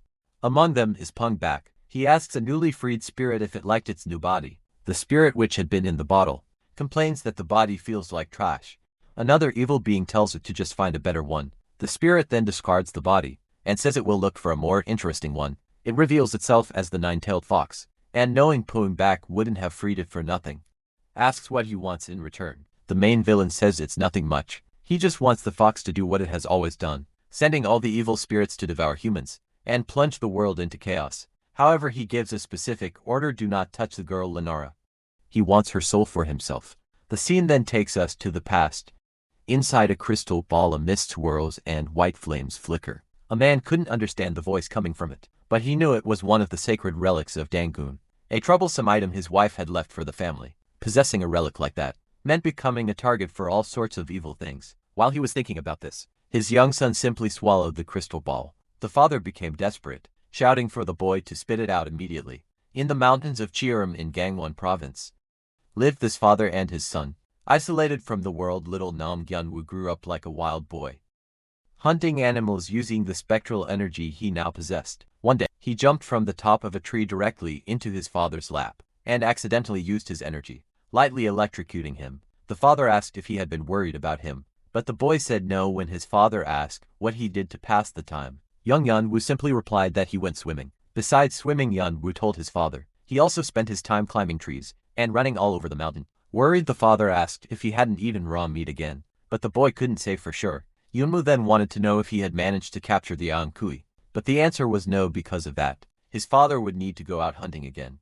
He apologized for having to leave his son alone once more. With no friends around, Gung-woo said it was okay, and just asked his father to bring back pizza when he returned. Then he asked if his father was tired and if he still missed mom. His father tried to hide it, saying he didn't, but Gung-woo knew the truth, as he would hear him say her name in his sleep. Curious, the boy asked why he had chosen his mother, and his father explained it was something he couldn't control. He said his mother was beautiful, and that he became a complete fool the moment he saw her. That feeling made him believe that no one in the world could ever replace her. She was the kind of person who made him believe in the word destiny. His father explained that destiny is something that cannot be changed, even if the stars fall from the sky. He assured him that one day when Yunwoo found someone like his mother, he would understand exactly how he felt. Yunwoo wasn't very curious about his mother, but seeing his father talk about her with a smile made him happy. The next day, his father prepared to leave and hunt the Yankee. Junwoo asked why he insisted on capturing these spirits, since it was so dangerous, and wanted to know if they could really become human by doing so. His father explained that wasn't the reason. He did it because he believed it was the right thing to do. To him, living like a human was simple. You just had to love, help one another, and live with kindness. Yunwoo, who had a beastly side, asked if appearance didn't matter, and his father confirmed it. As long as they lived like humans, their appearance meant nothing. Thinking his father was brilliant, Yunwoo asked for the pizza again, and his father, before leaving, warned him that his tail was out. Alone, the boy decided to live like a human, just as his father had taught him. He handed out nuts to the squirrels and carrots to the rabbits, believing he was loving and helping the animals. He planned to live like a human again the next day, but the days began to pass and his father didn't return. He had promised to be back after 3 nights. His father was always a little late, but this time was different. On the 5th night, someone Gung-ho had never seen before appeared. It was an old woman, Nara's grandmother, who commented on how good he was at imitating humans. From her scent, Yunwoo sensed she was dangerous and began to act hostile. The old woman told him not to be afraid, explaining she wasn't there to hunt him, and that she and his father were old companions. It was then that she delivered the terrible news. The woman expressed her sorrow for his father's death, and handed him an urn, saying he had returned as ashes. She said that it didn't matter if he slept for 10 or 100 nights. His father would never come back. From that moment on, Yunwoo was alone forever. Looked at the urn and wondered if this was the destiny his father had spoken so much about. The old woman invited him to go with her, promising she would take care of him. When Gwenwoo asked why she was helping him, she replied that his father never questioned his reasons for helping others. She asked for his name, and revealed that his father had named him Nam Gyunwoo. so that he would live to help people. Returning to the present, Nara notices that Hyun-woo is lost in thought and asks what he's thinking about. He replies that he was just reminiscing about the past. At that exact moment, a bus nearly hits Nara, but Hyun-woo saves her in the blink of an eye, showing his instinct to protect others. Nara comments that he has been treating her very well lately, a far cry from the irritable boy he used to be. Hyun-woo knows all this kindness is because she is the granddaughter of the old woman who saved his life. Meanwhile, elsewhere, three rat-like creatures are discussing a plan. One of them asks if its human form is convincing, and the others assure it that it's perfect for deceiving people. They question why the boss sent them to do something so dangerous, since messing with Poonbae could mean death. Despite their fear, the plan was to infiltrate the school and take just one of Nara's fingernails without anyone noticing. At school, class is about to start, but on the roof two students are kissing. Suddenly they feel like they're being watched. The girl says it's just his imagination, since no one would come up here during class time, and they continue. What they don't know is that several spirits are there, watching everything. A female spirit named Mia seems irritated, finding it absurd that students are doing that in broad daylight. Another ghost starts to tease her, and the two begin to argue. He insinuates that Mia never did that in her life, because she didn't want to, which infuriates her. The truth is, she gets upset seeing others experience things she never could. Mia died without ever even holding a man's hand. She wonders why the world is so unfair. In the midst of her sadness, she sees Nam Hyun-woo coming up the stairs and is captivated. To her, he is the only light in her miserable world. Just seeing him makes her feel better, but her joy is short-lived. Nara appears by his side. Jealousy takes hold of Mia. She assumes the two are dating, and feels as though her only source of happiness has been snatched away. Her life seemed cruel and hopeless.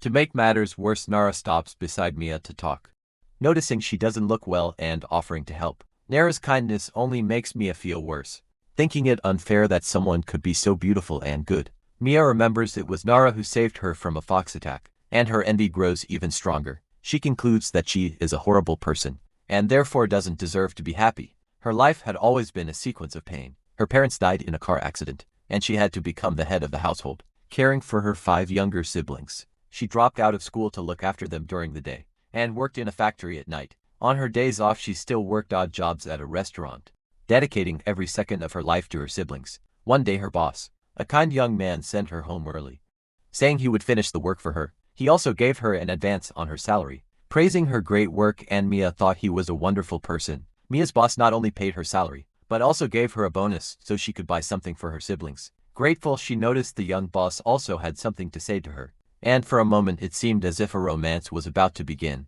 Her life was not made only of sadness. There were small moments of happiness that she treasured forever, but just when she thought she could finally be happy, Mia died from overworking.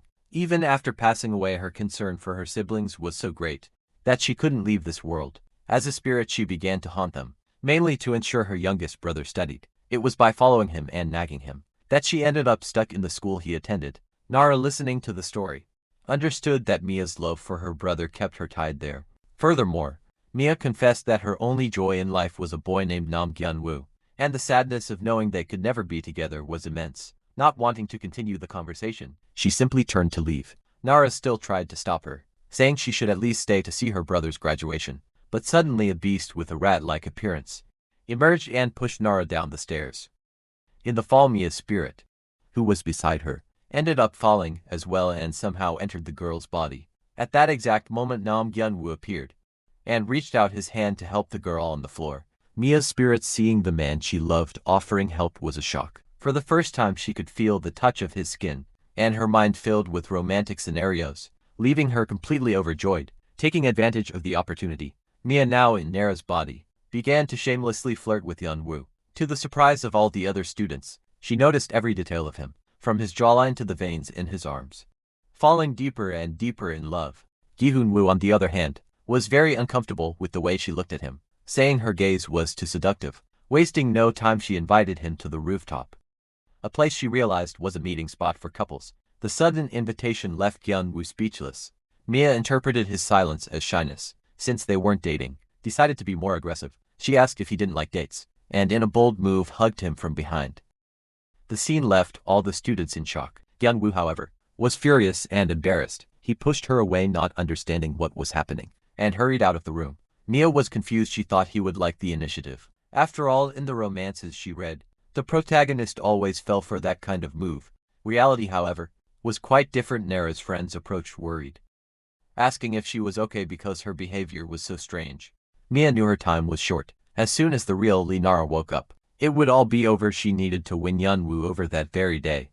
Meanwhile on the roof, Yunwoo tried to process what had happened. He was so embarrassed that his beast tail almost appeared. He reflected on why Nara was acting so intimately, and although he knew something was wrong, a part of him was enjoying the closeness, starting to think that maybe she really did like him. Far away, the 3 rat men who attacked Nara gathered. They complained that they couldn't even get a fingernail from the girl, as she had been stuck to Yunwoo all day. Their boss had given a clear order to not touch Nara, but he said nothing about the others. Therefore they decided that to get close to her, they would have to devour Yunwoo first. Later at home, Mia, still in Nara's body, lay on the bed exhausted. Although she hadn't achieved anything concrete with the boy, it had been a wonderful day for her.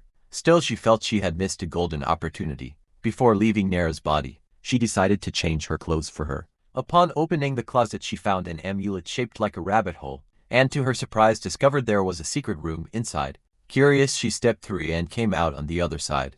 Finding Yunwoo asleep in his own bed, she couldn't understand how their rooms were connected, and wondered about his relationship with Nara. Realizing they lived together, Mia understood that this was the true chance the heavens had given her. Without a second thought, she entered the boy's room and climbed onto his bed. Seeing him sleep so up close, she was at a loss for what to do. But emotion took over. Determined, she climbed on top of him, planning to steal a kiss and leave. However, Yunwoo wasn't really asleep. He had sensed her presence, and was only pretending to be asleep to see what she would do. The moment her face drew near, he woke up, blocking the kiss with the palm of his hand.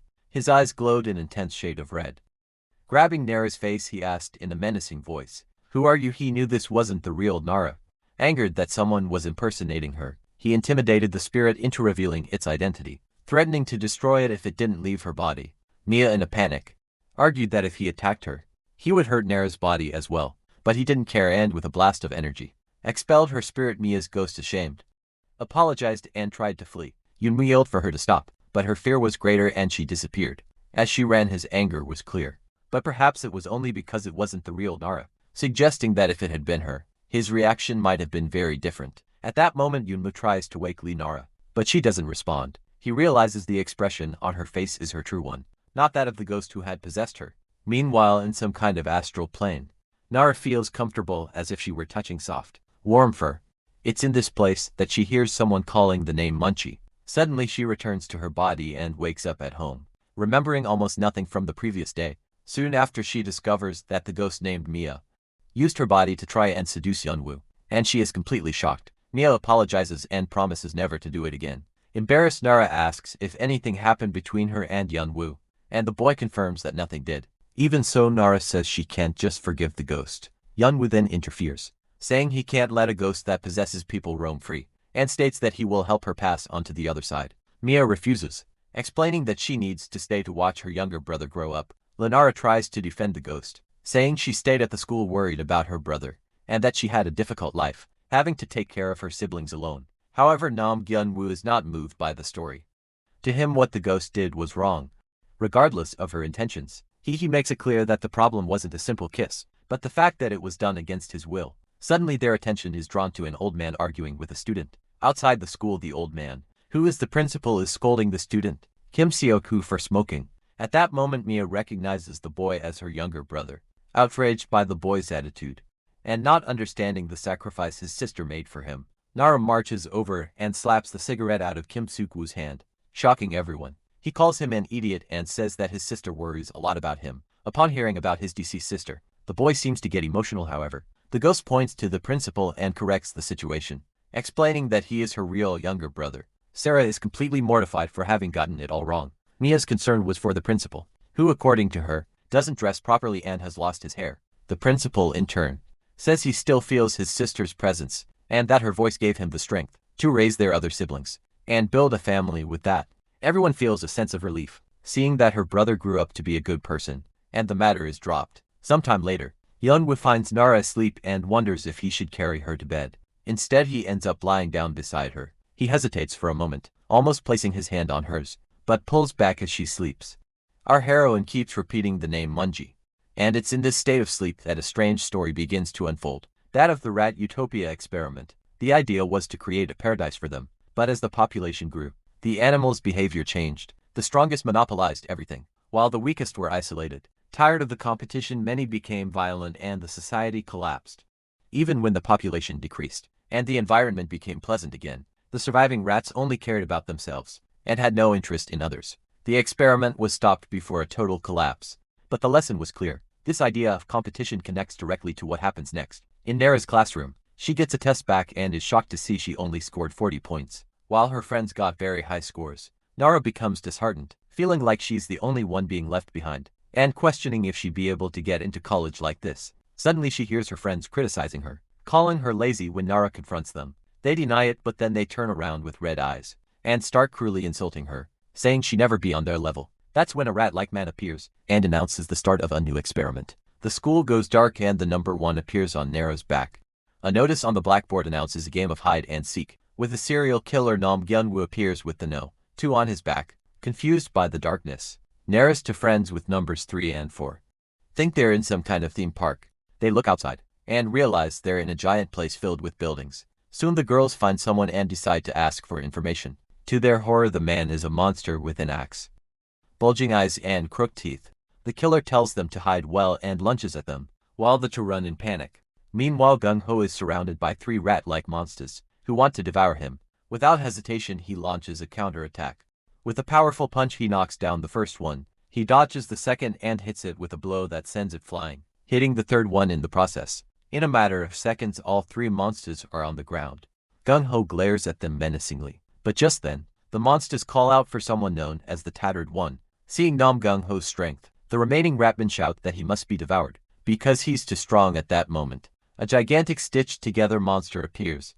The creature, which looks like it's made of cloth, thanks them for the meal and, to Gun-woo's shock, devours one of the rat men standing beside it. Without a second thought, Gun-woo attacks with a spectral punch to the monster's belly. However, its belly transforms into a spiral that swallows his fist. Immediately after, he's hit with a powerful counterattack to the stomach that sends him flying into a wall. Seizing the opportunity, the monster grabs him by the hand, lifts him into the air and slams him onto the ground, asking if he's ever died before, as it brings its mouth closer to devour him. But Gung-ho asks if it really wants to eat him that badly, and when the creature opens its mouth, he delivers an electric punch straight down its throat. The blow destroys the monster's body, which begins to fall apart, and from within it thousands of rats start pouring out. Only then does Gung-ho understand that he's in a rat's nest. Meanwhile, in another part of the location, the protagonist Nara is hiding in a classroom. About 4 armed rat men are searching for her, and Nara wonders what kind of terrifying beings they are. While hiding, she finds another girl who tells her to be quiet. But it's no use. One of the monsters climbs onto a desk, asks if she's there, and finds her. Leaving the girl terrified, the monster tries to attack her, but Nara manages to dodge. Soon the other armed rat men advance, and that's when the other girl helps her run. As they flee, Nara asks who those people are, and her new companion explains that they are rat monsters, who are after her, specifically the rats that ate fingernails. They run up the stairs but realize the exit is blocked by a locker. To make matters worse, dozens of other armed rat men appear, surrounding the two of them. Terrified, they wonder what to do. Nara's companion, holding a small axe, tells her to stay near the railing. Then she uses the axe to cut the rope, holding the lockers at the top of the stairs. With that, the furniture begins to fall, burying the rat men and making them drop their weapons. Taking advantage of the distraction, the girl uses a key with a rabbit charm to open a locker, and tells Nara to follow her, saying she'd tell her more about this place. Nara enters the narrow locker, and begins to crawl through a passage that leads to a hideout. The girl explains that the rats don't know about this space, so they are safe there. She introduces herself as Kim Hyuna, and says she was dragged to this place a month ago. When she woke up, she was already here in what she calls a rat hole, because everyone seems to be a lab rat. Hyuna reveals that about 30 people were brought here, but almost all of them have been eliminated and eaten by the rats. She explains that new people like Nara are continually being captured for this hell, created by a being named Gayam, the Rat King. Returning to Nam Gyun-woo, he is now interrogating one of the surviving ratmen. The monster explains that a competition is taking place here, and only those who survive can reach the throne. Hyun-woo asks what's on the throne, and the rat man replies that it's absolute power, and that only number 1 can sit there. He also reveals that the only escape route from the rat hole is located above the throne. Hyun-woo understands that to get out of there, he needs to defeat the Rat King gang, so Nam Gyun-woo orders the rat men to take him to their king. They escort him through a dark place, and Gungwoo realizes there is a clear hierarchy under Guillaume's command. Suddenly the villain himself appears from the darkness, saying that rats cannot be trusted, as they'll betray you at the first opportunity. Gungwoo instantly realizes he's facing the Rat King. Gam introduces himself as the master of this place, but the student cuts him off with a punch. However, from the king's cheek several rats emerge, crawling up Guianwu's hand and beginning to cover his body, leaving him terrified. The king says that Guianwu isn't strong enough, as he is just a lab rat like the others. When the boy asks why he does this, Game reveals that he desires things that belong to other people, and that's why he became curious about what makes Lena so special. Upon hearing her name, Yunwu, being overwhelmed by the rats, asks if Lee is there. The king confirms that the experiment with the girl has also begun. Gam then wonders what fate would suit the boy, saying he wants to see his darkness. The rats begin to completely consume him, but angered Gungwoo screams for them to get off him. In that instant his aura becomes dark and powerful, forcing the rats to recoil. Suddenly Gungwoo's mind is transported to the house, where he lived when he was younger. He comes face to face with his father, who seems happy to see him back. Yunwoo says he missed him very much, but his father's expression changes. He says that both in the past and now, the boy will always be alone, stating that Ji-hun will always cause those close to him to end up miserable, just like the old lady, who was killed in front of him while he could do nothing. While Ji-hun is trapped in this illusion, Lena and Kim Hyuna are hiding in a bathroom. They notice that everything is very quiet and wonder if they can leave yet. However, they know the monsters are killers and are afraid. Suddenly the door to a stall opens, and they panic, holding their breath. Someone enters the stall next to them. They see several feet and think about asking for help, believing it's a person. Through the crack in the door, a rat man appears and asks if anyone is hiding there. The two girls scream echoes through the bathroom the moment they are discovered. Immediately after, a rat-like woman also their presence, grabbing a box cutter. In seconds about 6 armed rat women surround the stall, asking who is hiding inside. Meanwhile, in another room, Nara is watching everything through a camera, and sees that her friends Sujin and Aomchi are in mortal danger. Next to her, Hyuna takes the opportunity to make a cynical comment. She questions if Nara truly considers them friends, reminding her that at the end of this competition, only one person can sit on the throne and escape. She explains that in this game, people cooperate at the beginning only to save themselves in the end, and that friendships mean nothing. But Nara knows her friends aren't like that. He understands that the rat men are just testing their loyalty. Yuna insists it's safer to stay in the bunker to avoid being betrayed, but Nara ignores her. She grabs a ruler and a pencil, declaring that if she is no longer human but a monster, then she can fight. Yuna calls her a fool, saying only one person will get out alive, but Nara firmly replies that she will save everyone and go back home elsewhere. Nam Gyun-woo is trapped in psychological torture. The Rat King Gam toys with his mind, bringing up the memory of his grandmother. Gam knows that Gyun-woo's weak point is his fear of abandonment and being alone, the same pain he felt when his father and grandmother were gone. The king accuses him of being a selfish coward, who only takes care of others out of fear of being alone. Gungwoo screams in denial, trying to resist these words. As he screams, a dark shadow and thorns begin to emerge around him. Gian takes advantage of this negative energy to look inside Gungwoo's soul, wanting to expose the weak nature he believes all humans hide. Inside, the Rat King finds a giant imprisoned black wolf. This was Gung-ho's great secret. Suddenly, the spirit of Gung-ho's father appears and tells the king to stop. He explains that the thorns are in fact his son's effort to control himself and act like a human, but the Rat King doesn't care and shatters the thorns, freeing the beast with the seal broken. The giant ferocious wolf is unleashed and attacks brutally, tearing off half of the king's spiritual body. The king realizes his mistake. Yunwoo wasn't hiding his nature. He had sealed it away completely, and now the monster was free. Gwynwoo's vision shatters and he is thrown to the ground. He is now transformed, a mixture of man and wolf in this bestial form. He attacks the king without mercy, unleashing punches that destroy his body. Just before being defeated, the Rat King begins to laugh, saying that Gung-ho now looks more like the beast he truly is. Gung-ho strikes once more, causing the enemy's body to explode. From within the destroyed body, thousands of rats pour out and the voice of the true king echoes. He says that he has awakened a terrible monster, one that now moves purely on instinct. The king then invites him to a special event, and at that moment, several stitched rag dolls appear to attack. The Rat King encourages him to go wild and embrace his nature, where the strong devour the weak. Yunwoo accepts the invitation with a smile, and begins to fiercely destroy the dolls, hunting them down one by one to avenge his grandmother.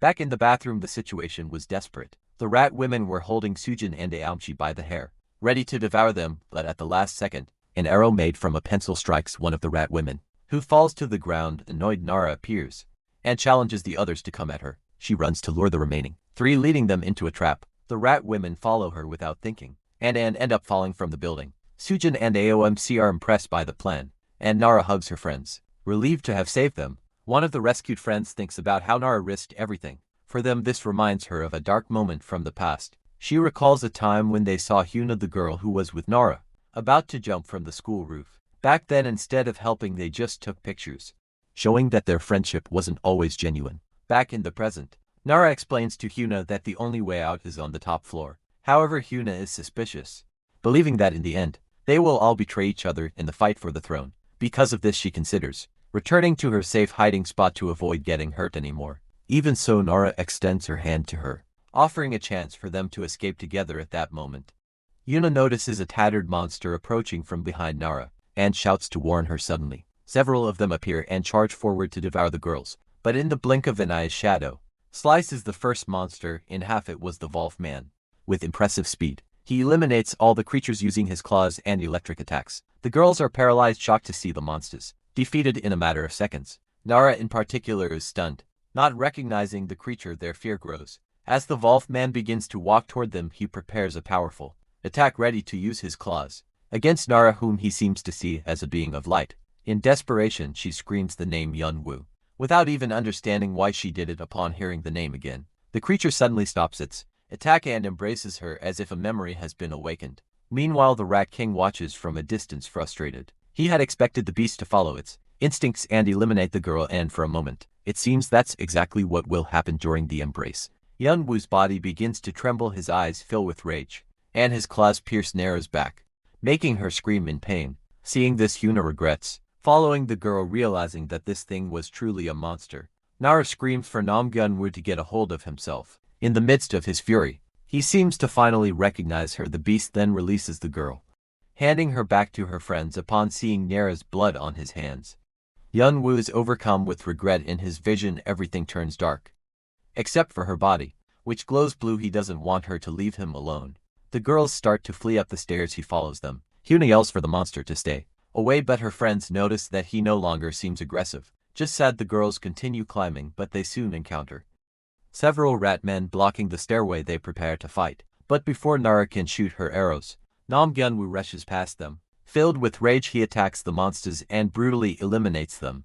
Confused by the unexpected help, Hyuna decides not to question it, and leads the group to take the chance to go up. The Rat King finds the Wolf's unpredictability amusing, like a new toy, but vows to destroy him in the end. Finally, they reach the rooftop, where they find the only escape route, a climb to the throne of absolute power. There, a classmate recognizes Hyuna. He introduces himself as No.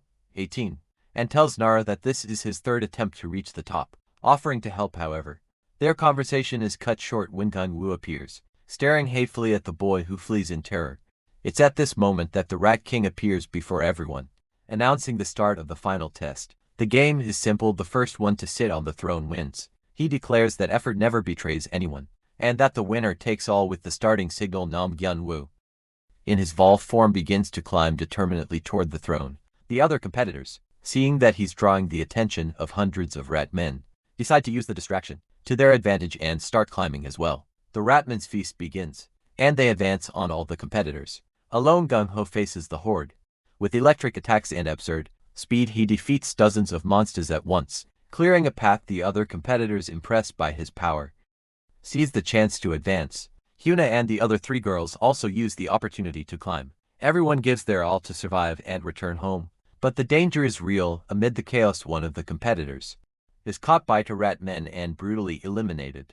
The competitor's life comes to an end, and he is completely finished off by the rat men. At the same time, two other creatures advance toward a group of survivors.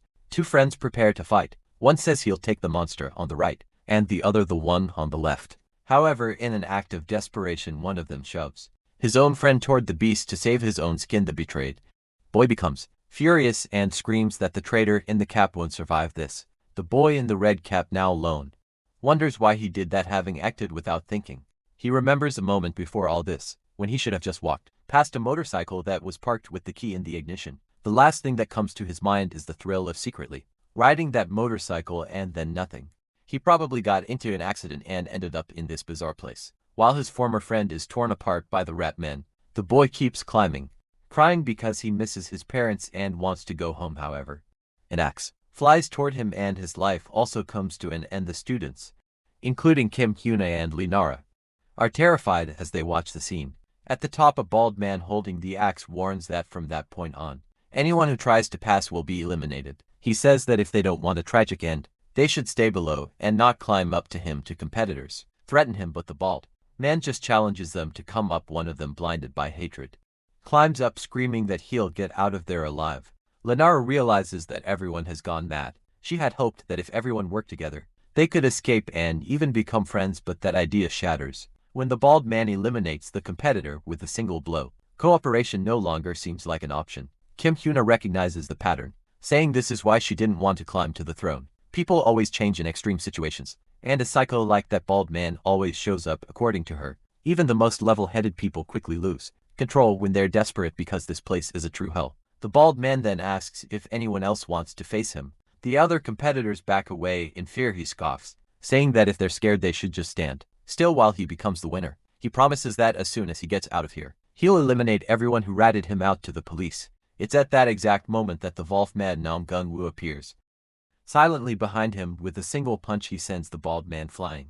The blow was so powerful that everyone is shocked. Gung-woo considered the punch weak, but to the others, he is a terrifying monster. Everyone feels fear upon seeing his true nature. He remembers the fox's words about how humans always react with aversion and fear when they see who he really is. But Linara's reaction is different to him. Her true nature is beautiful and luminous.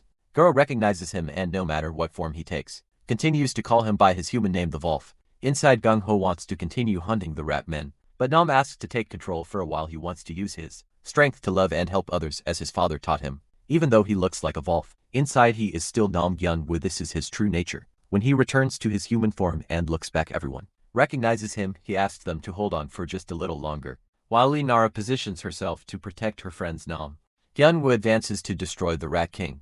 The Game Master Gam congratulates Gung-woo for being number one, but reminds him that a game is just a game and that he should just take the throne and escape. Gung-woo doesn't care about the rules. He states that the real target is the king, for imprisoning and eliminating innocent people, forcing them to fight each other. He declares that Gaiam's sick pastime will end today.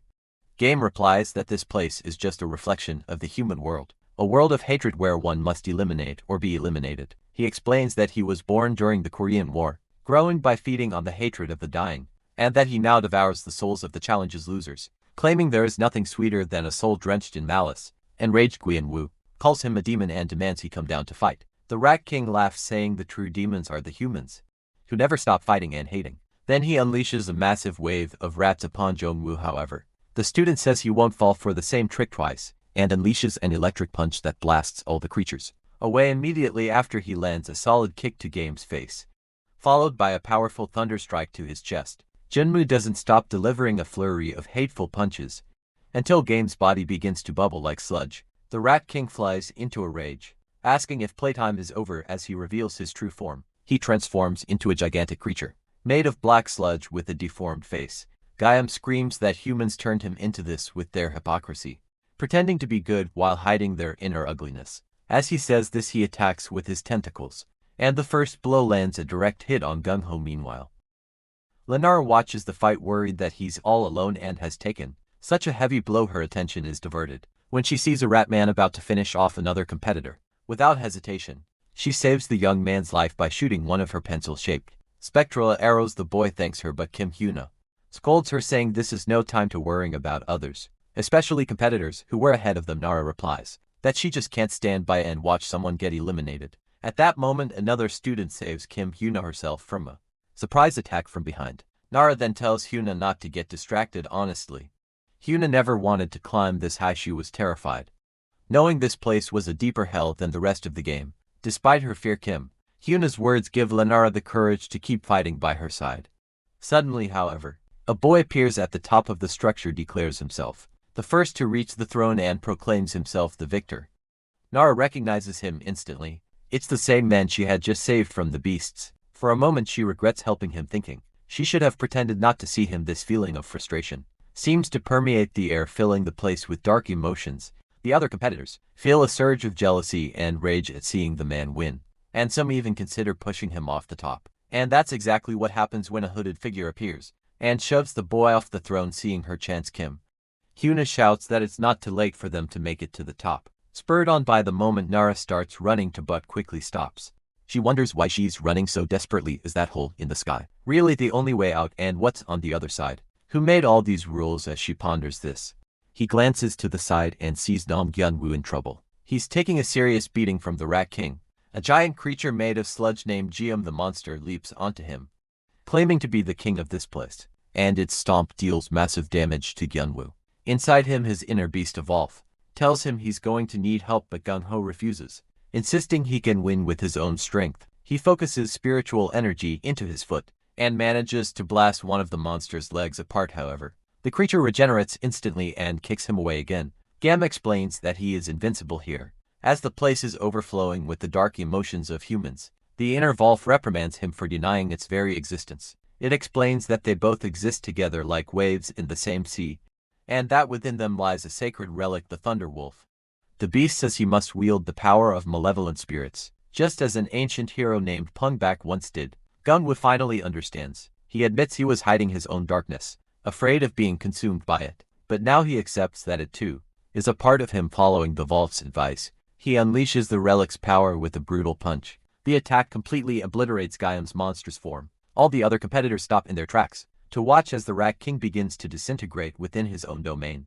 Nam Gyun-woo declares that the monster's game is over. Geum screams that he will regenerate, but as he tries to flee, a large fissure appears in the space around them. Nara realizes the darkness around the fissure is identical to what she saw when she was trapped inside the fox. In that moment, a suspicion dawns on her. They are trapped inside the Rat King's soul. Nara's theory is confirmed when they see the monster's real body on the floor, sick and spitting up fluids, lying within a ritual circle. She then grabs a pencil and a rubber band, using her thumb ring to create a makeshift bow. The same technique she used to escape the fox. If her guess is right, the hole in the sky isn't the only way out. They just need to find another one, just like Gon-woo did when he defeated the monster. While he rummages through the fallen monster's slime searching for something, Nara shoots the pencil directly at the crack. The pencil hits its target and begins to glow.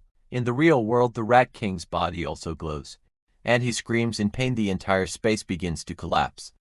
Furious that his realm is being destroyed, Geum charges at Nara, but Nam Gyun-woo seizes the chance and lands a powerful knee strike on the monster, who is now much weaker and falls to the ground powerless. Gun-ho says their game is about to begin, and the two head into the final confrontation. Meanwhile, the students try to survive amidst the chaos. The tower is collapsing, and all the survivors are struggling to stay on their feet. However, Nara notices something incredible. The structure isn't just collapsing, it's transforming into a path. She says that everyone can get out alive if they follow it. Kim Hyuna hesitates, wondering if it's safe, but Nara takes her hand and says they'll escape together. Hearing those words sends Hyuna into shock, transporting her to a memory from her past. She remembers how lonely she was at school until a girl named A reached out to her. A was everything. Hyuna wasn't beautiful, smart, and popular. They had similar tastes and soon became very close. Thanks to A's personality, they formed a group of friends. With always at the center of attention, Hyuna felt a mix of admiration and envy. She wanted to be like A to beat her at something just once. That day came when the teacher handed out the results of a test. Kim Hyuna scored a 99, becoming first in the class. A's grade, on the other hand, had dropped. Apparently it got angry, and from that moment on, the other girls in the group started to exclude Hyuna. Kim Hyuna's exclusion only worsened with each passing day. When she tried to bring up a boy in conversation, her friends would simply ignore her, making it clear she was no longer part of the group. The conversations she was left out of only increased. Hyuna had no one to talk to about the bullying she was enduring. She started to overthink, wondering what she had done wrong for her friends to treat her that way, and her anxiety skyrocketed. Turning point happened in the school bathroom. Hiding, she overheard her former friends saying she copied everything Girl A did, from her clothes to the way she acted. They even spread a rumor that Hyuna was only popular because A hung out with her. Hearing that was devastating, and Hyuna started scratching herself out of nervousness. The truth was, her mother had bought the outfit by coincidence. She never meant to copy anyone. When she got home, she tore up the jacket that looked like A's and asked her mother to throw it away. Her mother, worried, asked if someone was bullying her, but Hyuna lashed out in stress. Her mother found her attitude strange and asked if she was studying, which led Hyuna to explode, questioning if grades were more important than her feelings. It was then that she confessed she had no friends anymore, and in the middle of a breakdown, slammed her head hard against the wall. Her mother hugged her, saying she would make good friends in college, but the damage was already done the next day. Asked what had happened to her face, desperate Hyuna humbled herself, asking what she had done wrong and apologizing for hurting her former friend's pride. Then suggested they clear things up in a group chat, but it was a trap. As soon as she joined the group, the other classmates called her clueless and said it was annoying to hang out with her. Even a day at karaoke, which Hyuna thought had been fun, was described by them as a horrible time. Their harsh words felt like physical wounds to Hyuna because of this. Even her grades, which had always been good, plummeted, feeling it was all her fault, and that her life was falling apart. She went up to the building's rooftop thinking of ending it all. As she wondered why it was so hard for people to help her, someone pushed her from behind in that instant. Her back was marked with the number 0, and she began to fall, but as she fell, Hyuna was filled with regret. She didn't want it to end like this, and at that moment, the scene shifts back to the game's reality with Hyuna desperately clinging to Nara's hand as she was pulled to safety. Our protagonist screamed for her to hold on, telling her they were almost at the exit. The other students helped too, and their support gave Hyuna a new will to live after everything she had been through. She had finally found a reason to fight. Meanwhile, the creature, gum now in pieces, insisted that the game was over, but Nam Gyun-woo was not satisfied. He declared that he would destroy the entire place so the monster could never hurt anyone again. Concentrating lightning in his hand, he summoned the Thunder Volf, which completely disintegrated the creature and began to destroy the entire arena. With John-woo's attack, the tower began to crumble amid the chaos. A survivor ran to the throne, declaring himself the winner as the chair floated in the air. But the victory was short-lived, as the entire space began to collapse, being sucked into a black hole. Everyone held on to keep from being pulled in. Kim Hyuna, filled with hope, thought she could finally escape that hell. She remembered her mother's words and decided she would hold on a little longer, cause she wanted to live to fix her mistakes. She wasn't going to give up, but at the last second, a rat-like man appeared and struck her in the back with an axe. Nara tried to hold on to her, but Hyuna fell onto a table, saying she had no luck at all. Nara begged her to hold on, but it was too late. Her last bit of strength, Hyuna apologized to her mother for being so difficult. Feeling the warmth of Nara's hand, her spirit finally left her body. Nara screamed, not believing what she was seeing. As the black hole sucked in everything around it, she tried to grab Hyuna's soul, but only managed to get a small fragment before everything disappeared. Suddenly, all the students woke up in their bodies in the real world. However, Nara woke up with that piece of Hyuna's soul in her hands, proof that none of it had been a dream. Before her, she saw the spirit of her new friend. Hyuna's spirit said that in another life they could have met in an unknown place, become friends and shared secrets. Maybe they could have been very close if fate hadn't been so cruel. Hearing this, Nara began to cry and shouted that they were already friends. Before disappearing completely, Hyuna thanked her and faded into the air. Shortly after, Nam Gyun-woo appeared in the hospital room crying heavily. Nara told him that her friend hadn't made it out. She felt guilty for being the only one to survive, even though she had promised they would get out together. Gyun-woo comforted her, repeating over and over that it wasn't her fault. He knew the weight of that feeling, as those were the same words he had wanted to hear when his grandmother died. He never wanted to feel the loneliness of being left behind again, and so he tried to ease Nara's pain. As he consoled her, a distant memory came to his mind, that of a beast man. Curious to know why someone named Peeing Back was after Nara, he reaffirms his promise to protect Nara no matter what happens. He won't let Peeing Back or anyone else hurt her. To fulfill this promise, he is willing to do anything, even transform into a beast again and sacrifice what's left of his humanity. Meanwhile, in a completely different place, the boy who sat on the throne believes he has finally won the challenge and escaped. Suddenly he appears in an empty city and wonders where he is. Soon after, he finds a huge arsenal of weapons and a poster promising a job to the winner of a new competition. He is shocked to realize he will have to go through all of that again, and crying, he falls to the ground. Because this wasn't the deal. At the same time, the chief of the Ratman, Guillaume, begins to feel very ill in his physical body. He is furious with the Volf that destroyed his hideout and nearly killed him. Game asks his subordinates who invited the Volf into the game, but they all deny it. However, one of them remains silent, and the chief immediately assumes it was him, beginning to eliminate the Ratmen one by one. It's at this moment that the traitor reveals himself. It was the evil fox disguised the whole time. He admits that he was the one who put the child in the game. The fox explains that he can barely control his transformation and cannot risk it, so the Volf will serve as a temporary obstacle. He hopes the huntress's offspring survives, until he regains his full strength far away. Poonbayak stands in a completely destroyed place. Surrounded by bodies in darkness, a giant spirit, the god of calamity, demands that Poonbayak fulfill his promise and open the passage quickly.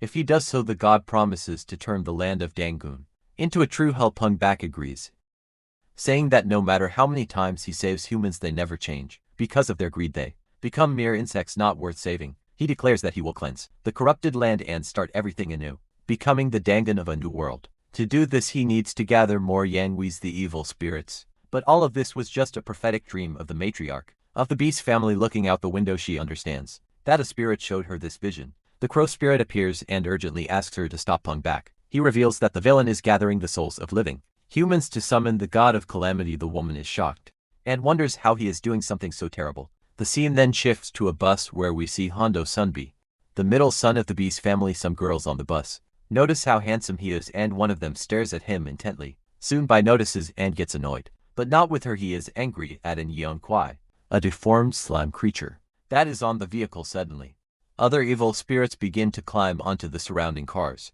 In an instant, another bus violently crashes into theirs, throwing people around and causing a chaotic accident. Hondo Senbai is badly injured. Amidst the confusion, the Yankee sees the chance to attack, devouring the souls of the accident victims. Hondo understands that someone caused all of this on purpose, just to harvest these souls. A mysterious woman observes the scene and encourages the spirits to devour as much as they want. After all, the souls of living humans are everywhere. Amidst the wreckage, Hondo has a quick flashback of his past in a cold pigsty, wishing it were all a dream. He wakes up as a young woman comes to his aid, relieved that he's alive. She tells him she called for emergency services, but no one is doing anything. Hondo gets up and realizes he can move. He sees an Ankhui devouring several souls and warns the girl that the place is dangerous and they need to get out of there. He helps the girl who has an injured leg to her feet. At that exact moment, one of the evil spirits rips her soul from her body. The girl's soul is terrified, about to be devoured by the monster. But before the creature can attack, Hondo Sanbei creates an energy barrier from his aura of beauty, saving her life. Then he creates 2 new barriers that crush and explode the monster. Now on the spiritual plane, the girl realizes there are many other monsters around. A huge slime creature charges at them, but Hondo slices it in half with another barrier. He saves the girl once more from another attack, annoyed that such ugly beings dare to cause trouble in his presence. In a panic, the girl asks if she's dead or if this is all a dream. Hondo places a hand on her head and calms her, saying it's just a dream, and then pushes her soul back into her body. He tells her to think of it all as a nightmare that will soon pass. This phrase awakens a memory in the girl. Her brother had said the same thing to her in the past, about a nightmare that would pass, but it was something she could never forget. Hondo then gets off the bus, telling her to wait inside as the streets are full of monsters outside. He encounters something even more terrifying, the woman who summoned the Yankees. She notices he is special for having survived the accident. She taunts him, saying he'll find out her motives before he dies. As she takes great pleasure in devouring her prey, Hondo feels the woman's immense power and realizes he has no chance of defeating her. Starting to think of a way to escape, the woman, however, says she hates losing her prey and tells Hondo not to run. She warns him that if she gets angry, all the humans around will be killed. At that moment, several black claws emerge from her back, revealing her true nature. Antu is surprised by her audacity to show herself in broad daylight and threatens her, saying that the hunters will come after her, but the woman just smiles, saying she would be happy if they came, as it would save her the trouble of hunting them down. It is then that she reveals the trap. They are all already caught in her giant spider web. Immediately after, a large hole appears in the ground, and an earthquake begins to shake everything. The cars are swallowed by the rapidly opening crater. Inside a bus, the girl and other people are also sucked into the abyss. Hondo tries to hold on, but the force is too great and he is also pulled in. The few people who manage to stay on the surface look down into the hole, which seems bottomless. In an instant, all the humans who were in the web's area had vanished. Meanwhile, elsewhere, Kim Hyuna's situation was desperate. The fragments of her soul that Lenara had managed to bring back were slipping away, and her condition in the hospital was only getting worse. The doctors had already warned her mother to prepare for the worst. However, the truth was that Hyuna was still alive, trapped inside Game's mind and tormented by terrible nightmares. Aware of this, Lenara was filled with determination, promising herself that she would rescue her friend no matter the cost. News of the disaster spread quickly. Newspapers reported that a giant crater had appeared at an intersection at 9 in the morning, swallowing 92 citizens. Chaos had broken out at the scene. Desperate families searched for relatives, while firefighters began a rescue operation.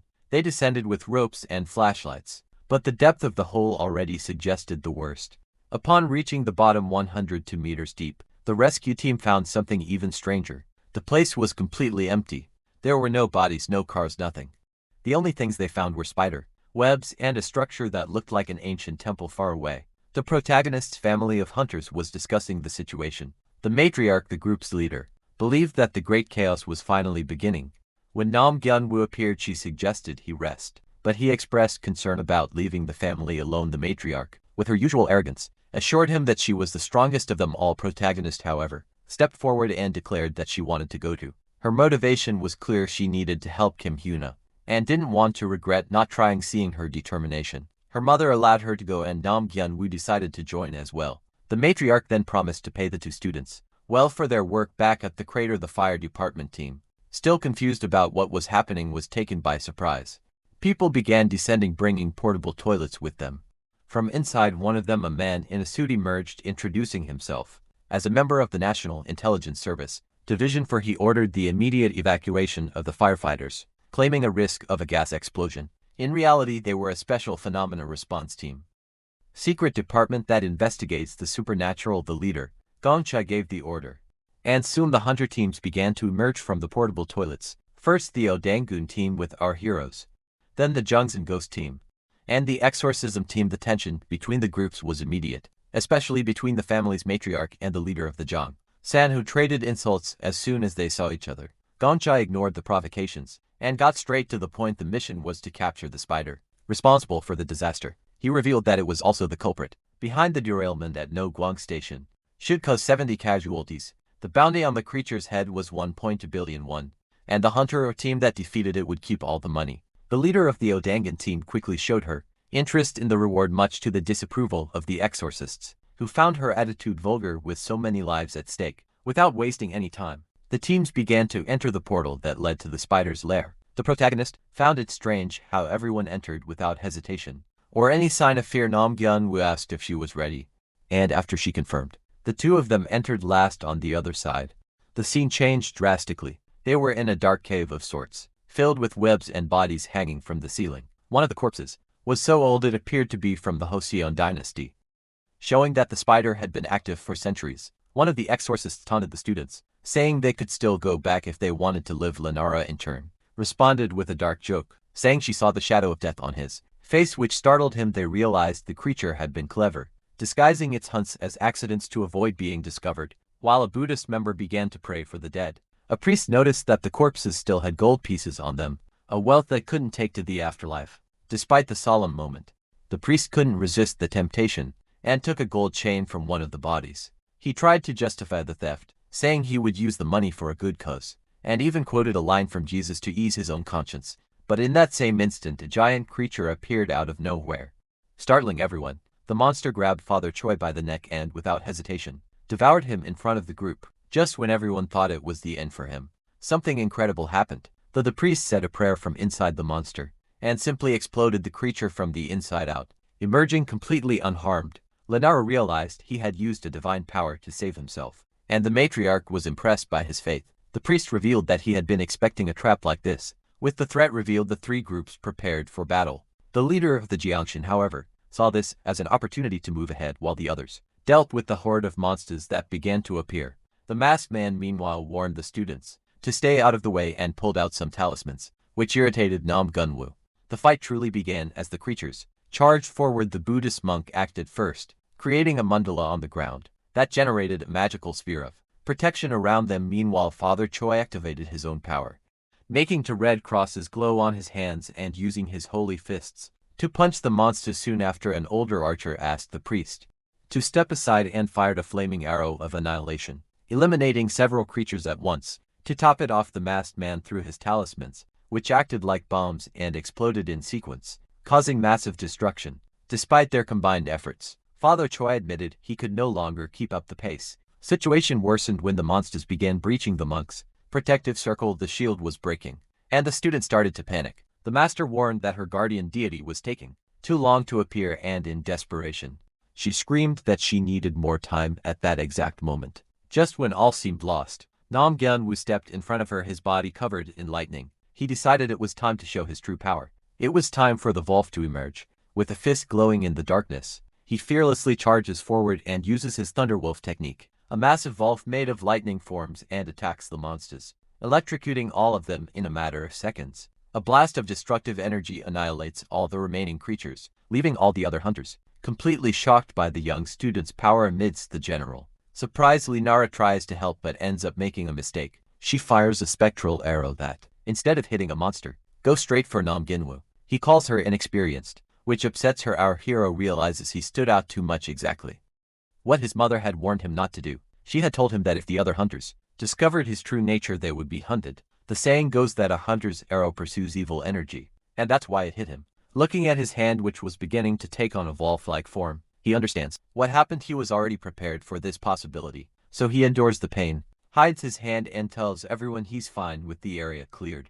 The master suggests that the spider hunt become a game to see who can defeat it first. The matriarch worries, saying her son is the weakest one there, but Kim Orum boasts about being much stronger and more famous. The master then declares that they should act separately from that point on. That's when they realize that the Jang Sen Ghost team has already gone ahead on their own, probably to take all the treasure for themselves, which infuriates Orum. Meanwhile, the Jang Sen Ghost team is already further ahead.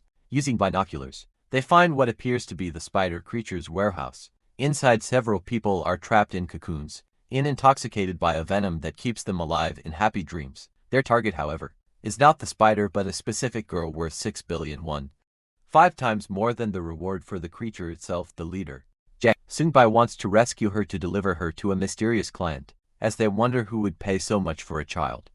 The spider creature silently emerges behind them. The spider attacks with ferocity, using its fangs to destroy the train car they are in. The two hunters run and fire their heavy weapons, loaded with talisman bullets. Even so, the shots don't have much effect. The creature manages to catch up and annihilate the first team member, the hunter Kim. Before dying, however, Kim manages to throw a spectral energy grenade. The explosion injures the spider and throws his partner Jang Seung-bai to safety. Furious over the loss, Jang sees the creature's true form, a woman emerging from inside a giant skull. She mocks him, saying his partner was weak and that the warriors of old who fought only with swords tasted much better. Jang Seung-bai pulls out a knife, pretending he's going to face her hand to hand, which seems to please the spider woman, but it was all just a trick. He presses a button on his radio, activating a trap to panels emit energy and form a massive explosive talisman on the ground, right beneath her. As the trap explodes, he keeps firing without stopping. However, the creature survives the attack and quickly counterattacks, piercing Jang with the skull's fangs. Disappointed, she says he only knows how to use tricks. Jang, defeated, warns her that his companions will come after her. The spider woman replies that she knows and left the door open, as she finds hunters amusing and tasty. Finally, she drips a liquid onto him, telling him to sleep and dream of her. As soon as the liquid touches Jang Seung's forehead, he begins to laugh strangely before falling into a deep sleep. Shortly after, his body is enveloped and stored inside a spider cocoon. However, inside another cocoon nearby, Hondo's son manages to use his magic to break free. He wakes up confused in a filthy place, and quickly defeats one of the small spiders that was watching him. That environment reminded him of his terrible past since childhood. Hondo had been called a monster, a creature sent by demons to destroy families. To escape this abuse, he ended up running away to a place that was a different kind of hell, a pig slaughterhouse. There he would watch the animals screaming as they waited for their turn to die. Hearing those screams, he felt so lost that he no longer knew if he was a human or a pig. On the day he gave up on everything, a miracle happened. The matriarch Kim found him and asked why he was hiding behind a fence, as if it were a limit he had created for his own life. She made him choose to live as a pig among pigs, or as a human among humans, and he chose to be human. Back in the present, Hondo fully awakens and realizes he was dragged into the spider's lair after being bitten on the neck. Despite the deep sleep, his mind is now much clearer. He decides he needs to get out of there as quickly as possible, but the place is dark and full of creatures. As he looks for an exit, he sees that monsters are everywhere, so escaping silently won't be an option. He will probably have to fight. Meanwhile, the rest of the Odangun team is completely lost. Realizing the entire place is a large pit, they begin to regret not going with the exorcists, thinking they will now lose the 1.2 billion won reward. Suddenly, one of the members finds Hondo Sunbae's bag on the ground. The matriarch Kim is shocked to realize he is there, and the entire team decides to hurry to find him far away. Hondo finally finds a large hole in the wall, thinking it could be an exit. But upon passing through, he's confronted with a horrific scene. Dozens of bodies wrapped in cocoons, all in a deep sleep. He quickly realizes this isn't an exit. In fact, it's some kind of food larder. Seeing all those people trapped like that reminds him of pigs in a slaughterhouse. Fear grips him and he begins to tell himself over and over that he has to get out of there now. Just then he finds the girl he saved on the bus, who quietly asks for help. Hondo quickly covers her mouth so the spider won't hear them, but it's too late. The spider queen enters the larder, saying she heard a noise and that her venom must not have been strong enough. She drops Jong Soong's body on the floor and asks who is there. Hondo recognizes her and hides. Noticing how gigantic she is up close, the spider woman complains that the person she just ate had no spiritual power, making the taste bland. Still hungry, she decides to feed on another victim's soul, ripping out the skeleton and devouring only the flesh. Hondo is terrified, knowing that if he gets caught he'll be killed. Instantly he's certain he can't face such an enemy and must escape. Suddenly several skeletons fall behind him, reminding him once again of his escape from the slaughterhouse and the fence he had set as his own limit. Just then the spider woman grabs the girl worth 6 billion. Seeing this, Hondo can't take it anymore. Filled with rage, he leaps forward and lands a powerful punch on the creature, yelling at her to stop feeding on humans. His attacks are powerful and filled with hatred, and for a moment he thinks the fight is over. However, the monster's husk begins to regenerate and he realizes she's still alive. The irritated spider woman recognizes him as the man who survived the bus crash. She asks how he could possibly be alive even after being struck by her venomous fang. Hondo replies that he didn't feel any venom at all and calls her disgusting. Enraging her, then challenges her, saying she has 5 seconds to try to defeat him. Thinking he is bluffing, she attacks with one of her fangs. The blow is so powerful it shatters Hondo's magic barrier instantly, sending him flying. He realizes that if he keeps taking hits like that, his body will be torn in two. His only chance is to reduce the size of the barrier by half to double its thickness. Spider-Woman scoffs, saying his barrier is as fragile as glass, but Hondo is confident. He declares that he will end the fight in the 5 seconds he promised. Annoyed by the delay, the Spider-Woman demands he show her something real. The test of strength is over. Hondo then creates 2 smaller barriers, one on each arm, and begins to parry all of her strikes. The barriers shatter with each impact, but that's exactly what he wants. At the perfect moment he dodges, leaps high into the air, and positions himself level with her face. He distracts her with his aura, and manages to trap her head inside a magic barrier, landing a powerful kick to her belly.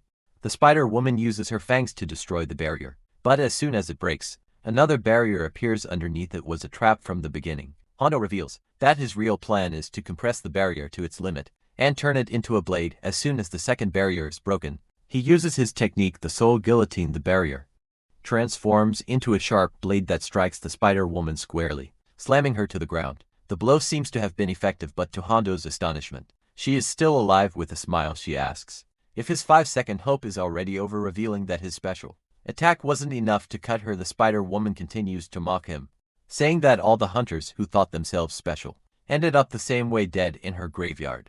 She promises to hang Hondo's head on her door, but he remains unfazed and calls her an old hag. Enraging her further, she goes on the attack with her fangs, and Hondo manages to dodge using his barriers at high speed. However, he can't escape everything. One of the fangs hits his ankle, and soon after 2 other claws pierce his arm, leaving him trapped. Even cornered, Hondo Sanbai doesn't give up. He has one last ace up his sleeve and summons another soul guillotine, but this time in a brilliant move he creates the sharp barrier right under a 1-ton truck that was nearby. Using the vehicle's weight, the blade descends with full force and severs the Spider-Woman's neck. The impact throws Hondo backward, but his strategy works. The creature is finally defeated, relieved to have survived. He goes to the woman he had saved on the bus to wake her up. The young woman wakes up confused and even compliments his appearance, but the peace doesn't last long. Suddenly the Spider-Woman's decapitated head sprouts small claws and starts moving on its own across the floor. The head returns to its original body and reattaches itself. As the monster asks if the girl is his girlfriend, she says she doesn't like handsome men, and Hondo replies that he doesn't like girls who use their own heads as accessories either. At that moment, a black sludge of evil spirits envelops her body, sticking the head back in place. Spider-Woman transforms, becoming even larger and more menacing. She attacks with her new claws, and Hondo creates a barrier to protect himself. And the monster's strength is immense, and its poison claws break through the protection and pierce his shoulder. But instead of screaming in pain, Hondo starts to smile. He realizes the poison is throwing him into a dream, a memory from his past. The vision takes him to the house where he was adopted by a wealthy couple.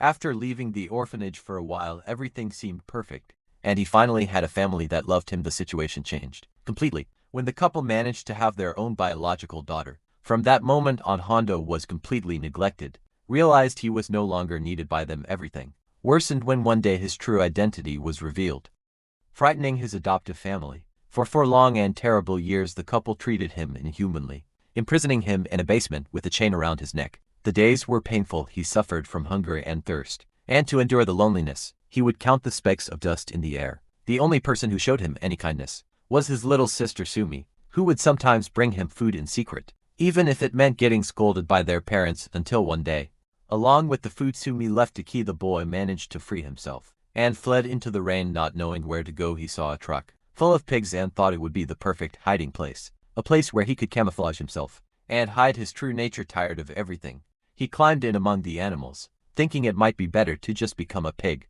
Back in the present, the memory of this trauma fills Hondo with fury. The spider woman realizes her poison isn't working as it should, as he doesn't seem to have any happy memories to corrupt.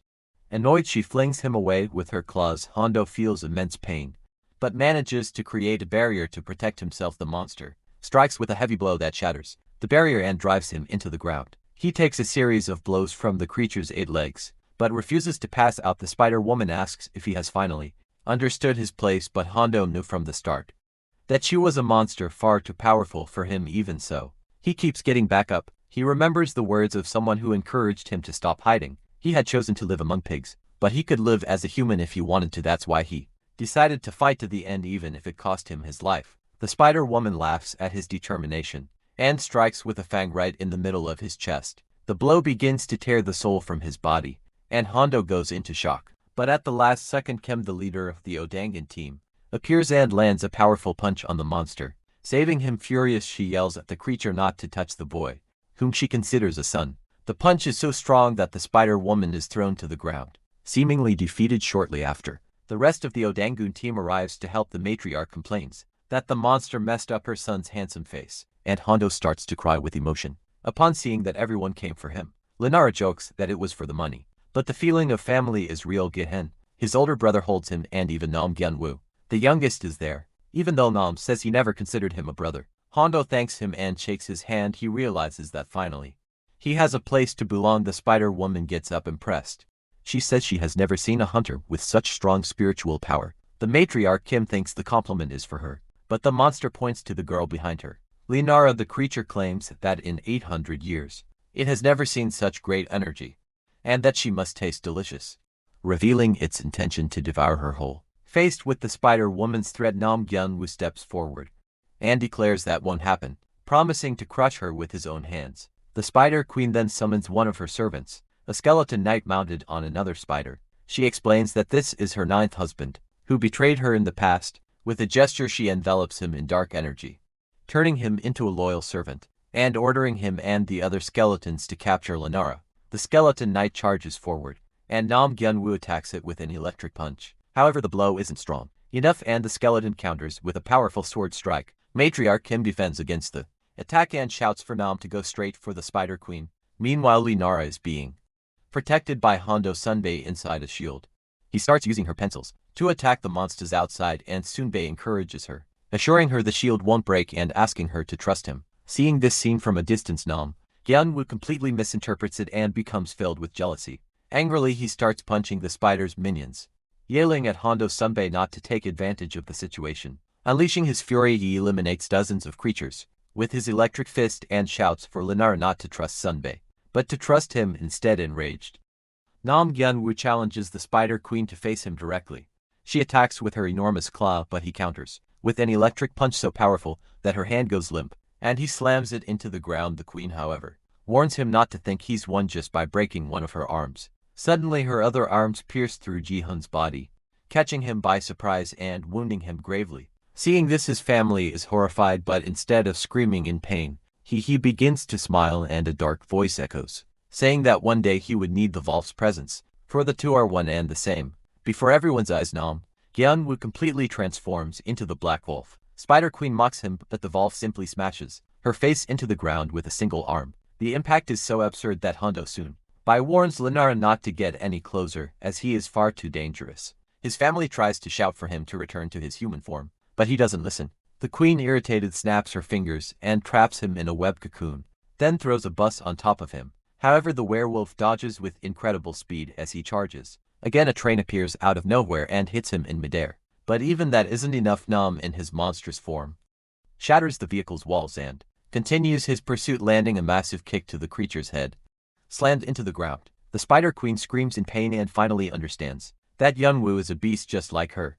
She claims he shares the same darkness, but he cuts her off, piercing her abdomen with a single blow. The wolf then tells her she is mistaken. She is the prey and he is the predator. Terrified, as she has never been in this position before, she tries to reason with him, but he simply rips off her claws as if they were paper and continues to destroy her in a last-ditch effort. The Spider Queen begs him to spare her life, speaking of a new world where darkness will reign, and he will no longer have to hide. She begins to mention the name Pongback, but the wolf doesn't let her finish and delivers a final punch to her face, tearing out her essence and beginning to feed on it. At that moment, Matriarch Kim rushes in and shoves him, preventing him from absorbing that power. The wolf turns on his own mother, who realizes she is losing her strength as she holds him back. As he threatens to attack her, Gihen, his older brother, uses a red shackle spell to bind him. The matriarch prepares to knock him out, but a bright light flashes as Linara approaches and hugs him from behind. She tells him the spider has already been defeated and asks him to stop, saying she knows he did it all to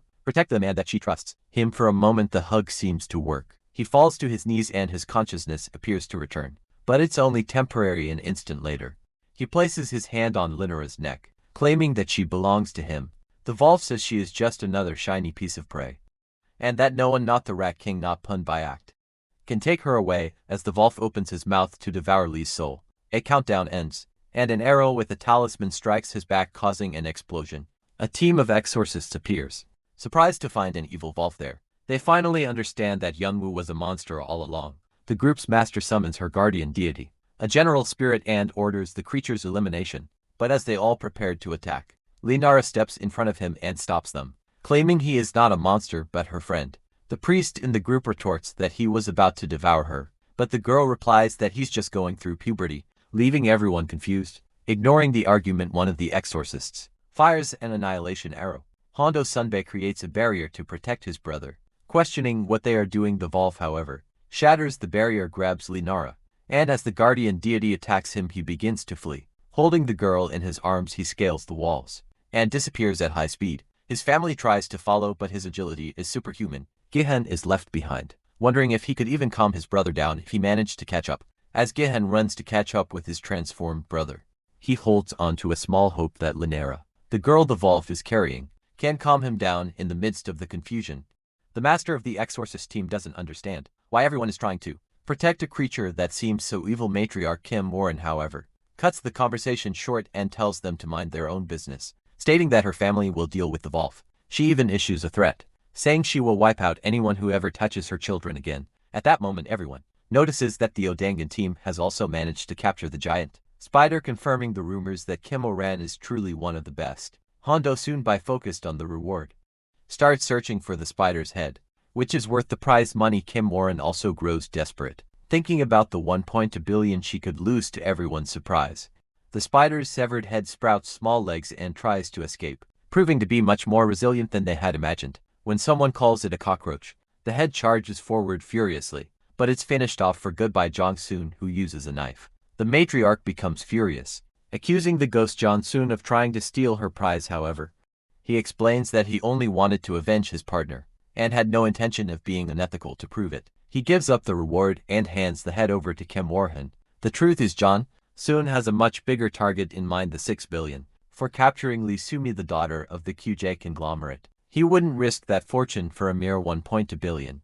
With the spider mission over, Jong-soon begins to rescue the injured. When Du Sunbae sees him carrying Lee Sumi, the girl worth a fortune, the exorcist master and Kim Ran are surprised, thinking he has become a good person, helping others without expecting anything in return. Inspired, the leader of the Dangan family decides to help rescue the survivors as well, and the exorcist master realizes she isn't just motivated by money. Together the team start freeing all the people trapped in web cocoons, and the leader of the special division is shocked to see a crowd emerging from the portable toilets, confirming that he had gathered the strongest teams in the country. Meanwhile, far from all the commotion, the Volf finally gets to be alone with Linara inside a subway car. She, showing no fear, asks if he is going to devour her. The Volf replies that he can't let anyone else do that to her, but if it comes to that he will do it himself. Unexpectedly, Linara hugs him and says his fur is fluffy. Surprised, he asks if she isn't afraid, but the girl states that she trusts Namgyun his human form. Trying to scare her, the Volf grabs her by the shoulders and says that he is different from the boy she knows. Linara jokes, asking if this isn't the part where he's supposed to turn back into a human, like in fairy tales. The Volf replies that in fairy tales, this is the moment the girl gets devoured unfazed. She pulls out a ruler imbued with spiritual energy and shoves it into his chest, telling the Volf to disappear and for her friend Namgyun to come back. The energy transfer is so immense that a bright light explodes from inside the subway, forcing a reverse transformation. Gihen sees the light from a distance and thinks he's too late. He bursts into the car expecting the worst, only to find his brother already in his human form, resting peacefully in Linara's lap. Back on the surface, the situation is already under control. Thanks to the Spider-Woman's venom, most of the witnesses have lost their memories of the incident, which made containment efforts easier. Kim Owen is congratulated for her efficiency. The experts explained that the creature was an exotic species from Mongolia, likely brought over during an ancient invasion to weaken the local gods and the spirit of the people. Finally, the Odongo team receives their 1.2 billion reward. Kim Orhan immediately starts dreaming of buying luxury clothes, paying the rent and maybe even an apartment, saying goodbye to poverty. However, Gong Xiachi shows up with bad news. It's time to settle the damages. He deducts 300 million for the destruction of a factory, another 400 million for the damage to the subway, and 200 million more for the usage fee of special items. In the end, out of the 1.2 billion, only 300 million remains. Outraged, she accuses him of being a thief. Far from the financial chaos, Lee Sumi is informed that her father, the chairman, is waiting for her. The girl is surprised, as she thought he didn't even know she had run away from home. Hondo Sunbi approaches and asks why she ran away, and why he tried so hard to protect her. He says it's not the first time they've met and asks her to go home soon, as her family is worried as he says goodbye. Lee Sumi finally recognizes him. He was the brother she lived with, trapped with the pigs. She feels sad about the wounds his adoptive parents caused him, but happy to see him well, now that they are no longer family. She thinks that maybe she can love him in a different way. Lee Sumi's words send Hondo Sunbae plunging into his own painful memories of that time, a deep pit from which he feels he cannot escape. However, he remembers the day he met Kim Moran. She found him right after he escaped, and asked if he had anywhere to go with no family or destination. He didn't know how to answer. It was then that the matriarch asked if he would like her to become his mother. This is the bright memory that gives him the strength to climb out of the darkness, for he chooses the memories he will carry with him. As he reflects on this, Kim Owen herself appears excited, saying that it's all over, and they can finally go home, hearing that he has a place to return to. Hondo feels good. The matriarch hugs him and promises they'll have dinner as soon as they get there. For the first time, he feels immensely happy to have a real family. The final scene takes us back to the chairman, who is notified of his daughter's arrival looking terrible. Lee Sumi finally enters the room to meet her father. Lee Sumi finally arrives home, but the atmosphere is extremely tense. Despite surviving a car accident and falling into a sinkhole without a single scratch, she tells her father that he shouldn't care about any of it. In response, the chairman delivers a hard slap to his own daughter's face. Curious that she ran away and dishonored the family name, Sumi confronts him, saying he has changed and is acting very strangely, especially with her mother having been hospitalized for 3 years for no apparent reason. She accuses him of not visiting his wife and not even caring about his own daughter, asking if he even knows her birthday was the day before. His reaction is even more violent. He slaps Sumi again, and just as he is about to strike her with a club, a man in a suit stops him. This man is Pong Bak, who intervenes by saying that Miss Sumi has already gotten the message. He advises the girl to behave, as her father is destined to do great things for the country, and she must not embarrass him. The chairman then reveals it was thanks to a certain Mr. Kim that they found her and orders her to thank him. However, Sumi knows in her heart that it was because of Pong Bak that her life fell apart. Meanwhile, elsewhere, Nam Gung-woo is taking care of Linara. He applies medicine to the claw marks he left on her neck, feeling terrible about what he did. He explains that his inner Volf was out of control, but his human side offers a sincere apology. Nara forgives him, saying the Volf was to blame. Not him, but Yunwoo insists the Volf is also part of who he is, and promises he won't transform like that again. Suddenly the bandage on her neck falls off, and as he puts it back on more firmly, the mood between them shifts completely. Nara notices how handsome he is and her heart races. He also notices her beauty, and the two slowly lean in closer. Just as a kiss is about to happen, the doorknob turns.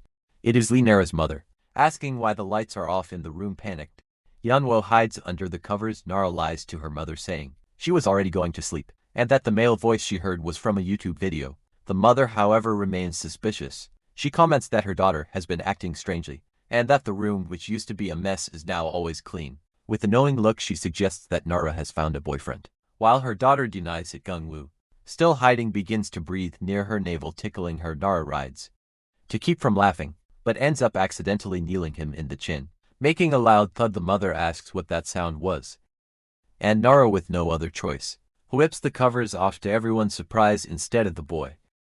There is a massive black wolf on the bed. Yeonwoo is relieved to have transformed just in time to avoid being discovered. Nara quickly makes up an excuse, saying the dog belongs to a classmate. When the mother tries to pet him, the wolf growls at her, and Nara gives him a little tap on the head to scold him in a slip-up. She mentions his name is Nam Genwoo, but quickly corrects herself, claiming the dog's name is Munchie. An ordinary family is out shopping at the market. The father hesitates at the price of a toy his son is asking for, and ends up offering a smaller one instead.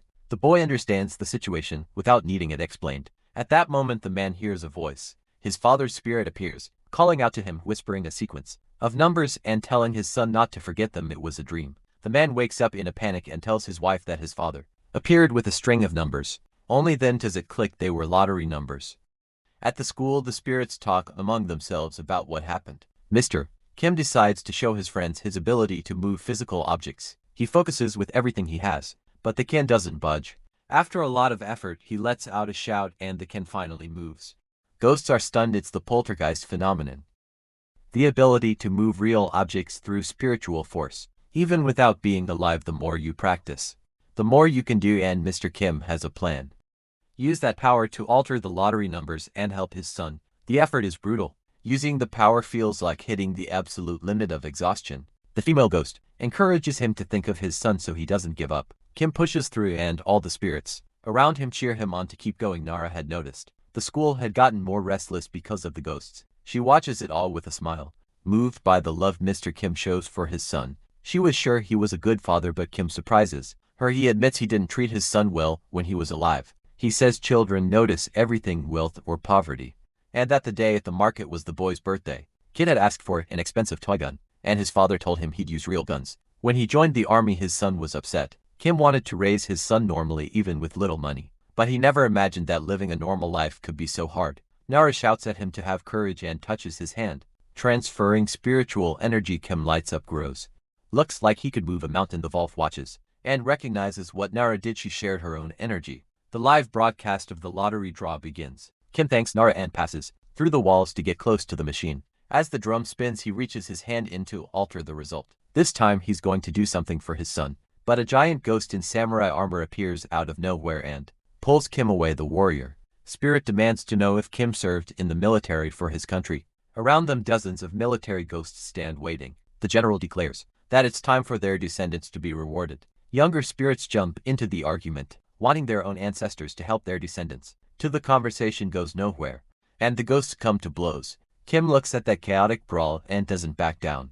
He came too far for that. He paid his taxes. He was an honest citizen, and he feels he has just as much right as anyone. He pushes forward toward the machine as the numbers are drawn. Live back home, wife looks at her husband and says not a single number matched. He sighs, thinking his father is still the same as he was when he was alive. The son remembers his father's big promises, that one day he'd buy him anything he wanted on rainy days off when manual laborers got to rest. His father would take the chance to drink alone. It's dark and closed off, emptying bottle after bottle. The boy always found that strange. The wife points to the numbers and says her father-in-law was really thinking about her husband. The numbers are his date of birth, month, and year. When the man looks at the last digits, he realizes it's the exact time he was born. An image comes to mind. His father and mother holding a baby in their arms. The wife thinks it's incredible that her father-in-law actually showed up as a ghost to help them. The husband remembers something else, his father buying him a small toy gun when he was a child. Back then the boy was thrilled, and told his father he was the best in the world. Now, as an adult, he cries. He just asks that Mr. Kim show up in his dreams more often. That would already be enough to ease the longing. Meanwhile, Kim's spirit was getting beaten up by the other ghosts. The lunchbox ghost told him to eat more and train harder. When they asked why he chose those numbers, Kim kept it simple. It was the day his son was born. Somewhere else a man deposits 6 billion off the company's books. The one receiving it gets excited and promises to deliver the service, cursing someone at the client's request. All confidential, involving matters between other families. The white-haired man running the meeting could hear muffled sounds coming from inside the room next door. It was a girl suffering. The ghost Youngsan didn't care. 6 billion was more than enough to change any course. The client is Lee Seung-duk, president and owner of the QJ Group, the second largest company in the country, built by him after he took over. A powerful name and even bigger fortune, and the top candidate for the next presidential election. The elevator opens onto a dark hallway. Standing in front of Yang Zan is the enemy with no time to react. The man moves forward and puts his hand on the ghost's face, slamming him against the wall with brutal force. Johnson can barely believe it, a spider like him. Losing to a hunter this week, the enemy starts draining his life energy. Johnson screams.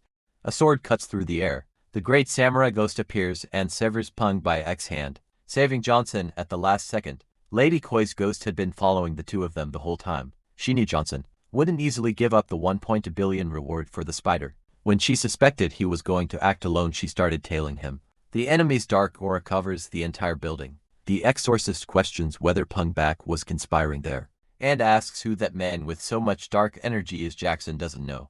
The man simply appeared in front of him. The enemy creates several monstrous hands and attacks them both. Jang Sen is grabbed by some of them, but Lady Choi cuts through everything and frees him, telling him to run while she holds the villain back. Then one of the claws strikes the white-haired man through the chest. Jang Sen falls defeated.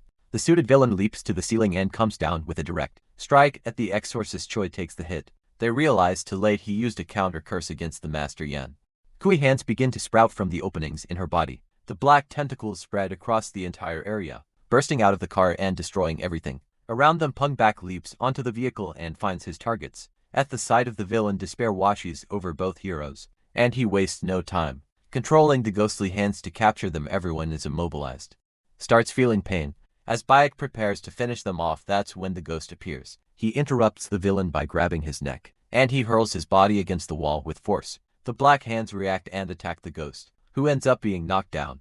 But Choi still has one card left to play. Catching the enemy off guard, she activates the self-immolation ability, and the ghost's body explodes from the inside out. Spiritual flames spread across the entire area in a devastating explosion. The enemy survives. He reconstructs his own body and swats the hunters aside like flies. When he takes in his surroundings, he notices the heroes managed to escape, all of them except Choi, who sacrificed herself to clear the way for them. Beck decides he will make sure the heroine gets a proper funeral. A man watches a woman running down the street to himself. He calls himself a god. He has already taken 9 lives, and each victim begged as if in prayer, and that was exactly what turned him into a deity, what turned him into a killing addict. When he moved in on his 10th victim, something went wrong. A car hit him head on before he could act.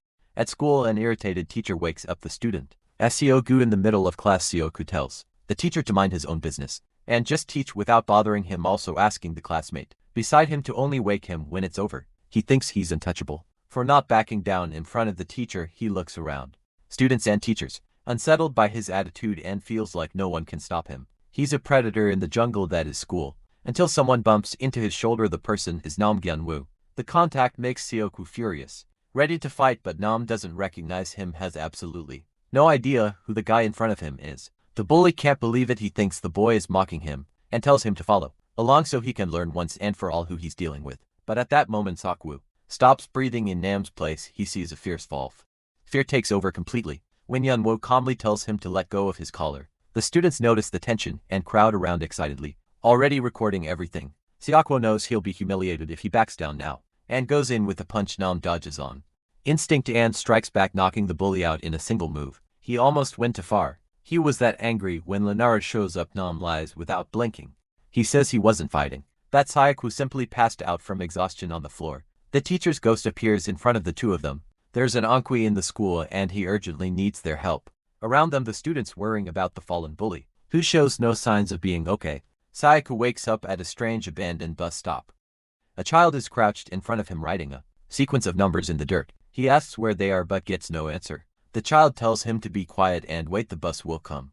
Annoyed by the kid's rudeness, Sayaku threatens to hit him, but the moment he touches the boy, the No. 9 appears written in the dirt and he freezes in shock. Back at the school, the teacher's ghost shows what he found, a number 10 formed by negative energy marked somewhere on the school grounds. Nam had never seen an onkwai leave a mark like that. This was no ordinary spirit in the spirit world. The child asks Seokwu if he has ever killed anyone. He doesn't answer, confused, and the boy reveals his true monstrous form. The spirit had already possessed the bully's body. Seokwu wakes up at the school with thoughts that aren't his own. Memories of murders, cold detachment of someone who has killed before the young queen. Now with a physical body, realizes it can touch things and starts looking for its next victim. The spirit reveals that Seokwu already carried the desire to kill. That made the possession easier, and it states satisfied that the next victims will be even easier. Walking through the hallways, sizes up the students around it who will be the prey in math class. Seokwu surprises everyone by answering an equation without hesitation. Nobody expected that from him, but it makes sense. The spirit inhabiting him is an experienced killer from Seoul, smart enough to evade the police for years. It finds cigarettes in the boy's pocket and crush them. Bad for your health and worse. They leave DNA at the crime scene, throws them away without a second thought. It starts exercising to pushing the heavy body to move. The soccer teammates get excited seeing the bully looking sharp. Meanwhile, Nam and Linara go to Hondo to talk about the problem. He receives the news with obvious irritation. He already knows they're going to ask for help catching the young kwai. He heard the virgin ghost ask for protection against the spirit, and figures the situation will sort itself out. Without knowing where the young kui is catching it would be impossible. Anyway, Nara, however, is worried if the spirit acts first, someone could get hurt. At that very moment, the young kui moves through the school calmly, sizing up each student, choosing carefully, deciding who gets to live and who gets to die. And in that feeling it sees itself as a god. Dopamine floods Seokwu's head as the spirit searches for its 10th victim with growing excitement. Then it finds a girl radiating intense spiritual energy. To it, she's the brightest gem it has ever seen. Perfect. It draws the box cutter and approaches from behind, ready to strike. The girl turns around, it's Linara, her spiritual aura blazing at full force. The young kui finds her even more perfect, but before it can act, Nara uses the ruler with the ring and tears the spirit out of the possessed body. The monster recoils, stunned. Unable to understand who this girl is, Namjingwoo appears from behind and lands a punch on the bully's back. Hondo calls the spirit weak as it tries to flee in desperation. It can't wrap its head around how people like this exist in an ordinary school. Nam doesn't let it escape. He moves in with the electrifying punch and lands it clean. For the first time, the young queen understands what it feels like to be hunted. The trio then realizes the spirit was actually small and weak. Even so, it threatens to eliminate all three of them. Nara responds with a slap and crushes it like an insect. The young kwai dissolves. The body belonged to Kim Seokwu, and now it's free. The boy's soul ends up back at the bus stop. A bus full of spirits pulls up in front of him. Seokwu hesitates, then decides to get on, but the school ghosts stop him. He's still alive, he can't board. Seokwu backs away in fear at the sight of the spirits. Around him, he falls to the ground. The teacher's ghost watches him and speaks plainly. If he wants to stay alive, he'd better follow them. Terrified, the bully breaks down and swears he's going to turn his life around. He wakes up in a hospital bed thinking it was all just a dream. The teachers congratulate him for quitting smoking and praise how hard he's been studying, and Seokwu doesn't know what to do with any of that. The confusion only gets worse when the soccer team invites him to play with them. He always liked being feared, liked watching people step out of his way when he showed up. But being looked at like this, it's not as bad as he thought. Nara put herself on the line as bait, but she saved the school and saved Seokwu. Lee trusted Jongwoo, believed he would be there too, protect her. Nam hears that and doesn't know where to look. The next scene is Pochin Tunnel No. 3, a construction site for a suburban tunnel in Gyeonggi-do. The name going around is Baek, or rather Kim Young-tak Sudden. Him nobody knows who he really is, but they say he has the absolute trust of President Lee Soo-deok. The sinkhole accident and the derailment at Nakguang Station both have his fingerprints on them. The political situation is a mess. Lee Soo-deok's rival is Park Gwang, the head of a major conglomerate and a presidential candidate. The two are locked in a fierce competition, and ever since the incidents, Park's approval ratings have been tanking. There are suspicions that Lee is behind everything, that the spider caused the derailment and the sinkhole collapse to benefit him. No solid proof, but the suspicions are there, and the path to the presidency is opening up more and more for Lee. Finding out what these people are planning is Division 4's top priority mission. Except the mission gets off to a bad start. A guard at the site, actually a spirit, warns them they can't park there before the group can react.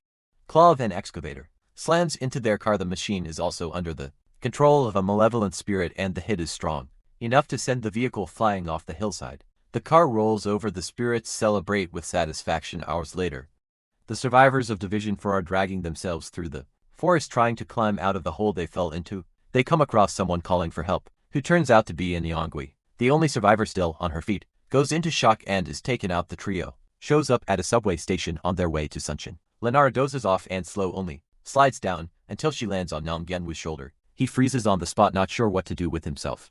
They're working part-time now, and the destination of this trip is Line 2, where an Ankwai shows up every now and then. Hondo complains that he's tired of sitting around waiting, and just wants to hunt the spirit already. Nam meanwhile is busy noticing that Nara's hair smells really nice. Hondo sees the whole thing and makes a disgusted face. The scene he causes is loud, enough to wake the girl up. That's exactly when the station's Yongui appears and steps into the car. The trio gets ready to face it. The monster opens its mouth and says a new world is about to open. The three of them don't understand what that means, but Nara hesitates. She's heard something like that before. She remembers the spiders saying that darkness would reign over humans. It was almost the same line. Nam doesn't remember that moment, but Nara is sure the spirit then mentions a dog and a pig, as if it knows the two brothers. Hondo and Nam freeze for a second, shocked and furious at the same time. They launch themselves at the monster without a second thought, paying on the spot for being called by their animal forms. In the end, it's Nara who finished the fight. She uses the charged ruler to cut the monster in two. Out of it comes an absurd figure, a rabbit in sunglasses and a suit. The three of them stand there staring at it. The rabbit sighs and says it thought it was going to die. The rabbit glances at its watch and warns that the hour is dangerous. Are running late. Without wasting a second, it dashes to the subway door and slaps a talisman on the surface. The symbol activates, opening a portal shaped like a burrow, and the rabbit steps through. Nara finds the creature incredibly cute. The cute rabbit, for its part, warns that the leader of Team Gongchai is in danger and needs to be rescued right now. Nara reminds the group that Gongchai is an agent of the National Intelligence Service. Sunbai leans over to peek into the portal, trying to figure out where it leads, but the rabbit doesn't give them time. It shoves all three inside, begging them to save the leader. The fall is long. They drop through the tunnel, pass through a section marked as punching no 3, and keep falling with no idea why that rabbit hole is so deep, until their backs hit the ground, and looking up they see a Korean flag. Nam Yeonwoo wakes up inside a trench. Around him, ghost soldiers are under attack. Hondo wakes up in the same situation, but on the opposite side. When the two of them realize what's happening, clicks. They're in the middle of a clash between the two Koreas, and each brother landed on a different side of the trenches. On Nam's side, a soldier is dragged close to him. The man is no rookie and he says relieved that he's glad only one came. Nam remembers the rabbit and tries to ask if the ghosts know Gongchai. The soldiers ignore him completely. To them, this is a real battlefield where lives are on the line. Nam looks around and realizes they're inside an underground construction site, a subway station being built. On the other side of the corridor, a North Korean flag. The ghosts are reenacting the war inside the construction works, as if the place were a real hill. Before Nam can fully process that, a soldier shoves a helmet on his head, puts a rifle in his hands, and orders him to defend the trench. No retreat, no negotiation. They're holding the ground no matter what. Nam realizes none of them know they're dead. One of the soldiers shows the charm he carries. Photo of his wife. He says she's going to have a baby in the fall, and gets excited, speculating whether it'll be a boy or a girl, what name they'll give. The woman in the photo looks a year or two older than Nam, and she's smiling. Nam looks at that image and feels the weight of what he knows. This man died without ever seeing his child born. It's a sad ending. Walking straight toward him, and the soldier has no idea. Nam swallows the truth and congratulates the soldier on his wife and the baby. The ghost thanks him with a smile and says they'll meet again alive. The platoon captain shouts that this is the turning point. They'll fight for their country. They won't lose that hill. A bomb drops behind them. Some of the ghosts vanish with the explosion. Nam freezes, watching spirits disappear. Like that still hits hard, even knowing what they are. The other side pushes forward over the trenches, firing without stopping. Nam's soldiers fire back, but many start to fall, fueled by the rage of watching a friend die. A soldier hurls a grenade to the other side. On the other side, Hondo flinches as the explosion goes off behind him. It feels too real. One of the North Korean soldiers shouts something about American imperialists and gets cut down on the spot. Hondo pulls back, genuinely shaken. The ghosts around him are dying in their own way, and it looks real. A South Korean soldier charges down the corridor and takes down the one who'd been called a communist. Kando stops in the middle of the chaos and thinks, why are they still fighting? This war ended decades ago. The two brothers find each other in the middle of the construction site. They exchange a look and reach the same conclusion at the same time. Ghosts on both sides are trapped in that moment, not knowing they died, not knowing the war is over. Before they can do anything about it, they realize both platoons have been nearly wiped out. One by one the spirits begin to dissolve into the air. The soldiers repeat the same line as before about the new recruits. To men a disappointing number. Nam recognizes the soldier in love with the woman, the same one from before. The captain repeats his speech about the lives at stake. Both brothers understand at the same time this is a cycle 70 years repeating the same moment over and over. Meanwhile Linera walks alone through the dark. Looking for the two of them, the ground is covered in bones, skeletons and soldier armor, arranged around magic circles before she can react. The spirit of an evil cat appears from behind and covers her mouth. It holds Nara in place while a soldier passes through the corridor. Evil spirits and soldiers move through the area mocking the corpses. Nara realizes that the evil rats are the ones controlling those bodies. The captain of the 4th Division says they're playing war with the spirits of the dead. Nara tells Gong Chai that the white rabbit sent her there. The general replies that the rabbit should have sent Lady Orin, and that irritates Nara. He had barely escaped, hiding in a tunnel to avoid getting trapped in that strange shelter. But Nara says she knows where they are. She remembers. The Rat King was born during the Korean War. He grew up feeding on humans, consumed by hatred and rage. That's what made him what he is. The place where he was born is the rat hole, and that's exactly where they are. Nara confirms the conclusion out loud. At that moment the Ghost Kingdom manifests, and its soldiers repeat their objective: destroy the enemy. He was born there, where bombs rained down on mountains and burning fields. 3 years of war where both sides tore each other apart, bodies piled up everywhere. In that place soaked in resentment and unjust deaths, he grew, raised by hatred, fed by rage. Both brothers realize the cycle is starting again and feel the weight of it. The deadly clash between the two sides erupts once more. Casualties on both sides. Hondo notices they're stuck in a loop where they have to wipe each other out endlessly. The entire tunnel pulses with resentment, a hell beneath the earth. At the top of a pile of skeletons sits the Rat King. The longer time passes, the less those souls can sustain the mission. The king needs a stronger, more concentrated hatred, something with the intensity of war to grow even more powerful. That's why he keeps feeding on those resentful souls. Trapped in that moment, he thinks it would be very convenient if a real war broke out in the world. In the den, his rat soldiers proclaim in unison that they want a war. General Gongchai is stunned by the number of souls the monster has gathered. He has been capturing spirits for decades to create something, and inside that mass of souls Huna is trapped. Gong Xiechi wants to capture the rat now. Meanwhile both sides continue the old war. The original reason was forgotten long ago, only the resentment remained, and these souls have been fighting with blind hatred for decades. The brothers find it horrifying. Nam decides to act. He asks his brother to create a barrier separating the two sides. Sunbai warns it won't be much, thin as paper. Even so, he creates the divide for a moment, separating the two platoons. The ghosts stop, confused. The brothers recognize the parallel. It's the 38th parallel. The agreement both sides now believe has been reached. Jun tells the soldiers to stop fighting. He explains that they're all dead, that it's the year 2025 and that the war happened over 70 years ago. The ghosts look around the excavators.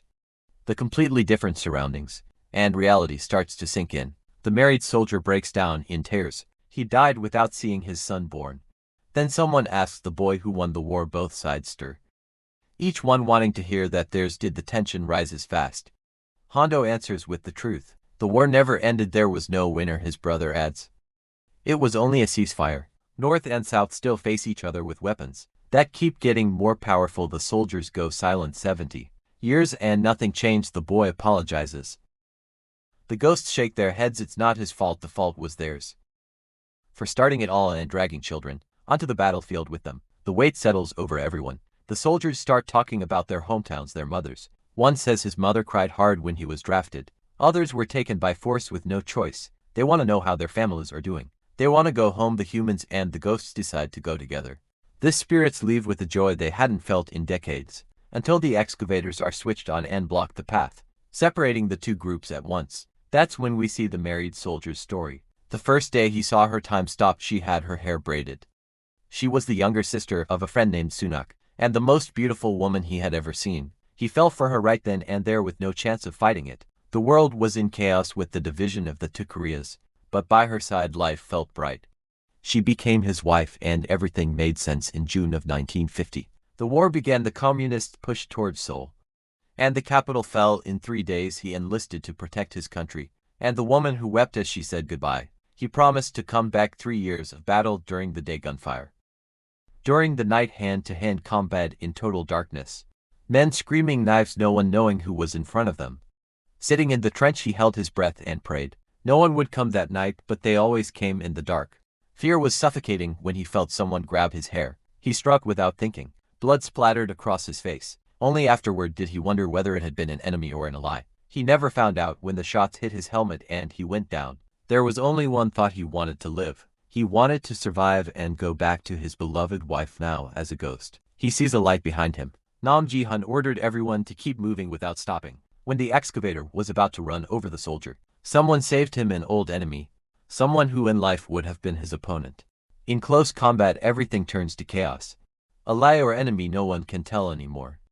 Both sides join forces to face the new threat-controlled rats that appeared, with the goal of wiping everyone out. They are evil constructs, made to keep the soldiers trapped in that cycle of fighting. Nam Gyun gave the order. When he saw the rats appear, he charged up and rushed forward before they could reach the ghost soldiers. The strikes were brutal and fast. The rats fell one by one, filled with rage. Yun wants to know what those rats are doing there. He channels all the spiritual energy he has and throws a devastating punch. The rats are taken out one by one, until the brother transforms into a pig and leaves the soldiers completely confused.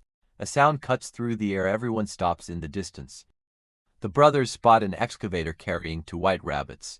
The female rabbit asks if they found team leader Gongchai and tells everyone to get on. The brothers decide to wait a moment. The female rabbit explains that this place was a violent battlefield. That's why there are so many spirits here. She uses the excavator to locate a cave uncovered during the tunnel construction during the war. South Korean soldiers used that cave as a base for guerrilla combat. They are investigating reports of ghost soldiers appearing in the area. The rabbits revealed that someone cast a spell to prevent the souls from leaving the cave. Team leader Gongchai must be nearby.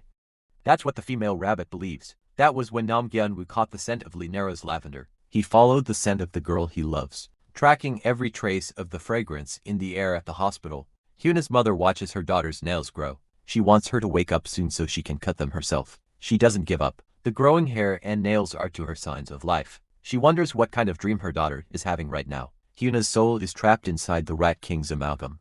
Linara knows this. General Gongchai is eager to capture the rat. In the deep darkness, Nara's features become clear to Nam. The animals follow Gyun, who says he's sure of the route. After all, that floral scent is the fragrance of the girl he likes. But there's something mixed in, an unpleasant, irritating smell like nuts. The white rabbits recognize it right away. It's the scent of Chief Gongch. Suddenly they come across a rat pinned to the wall.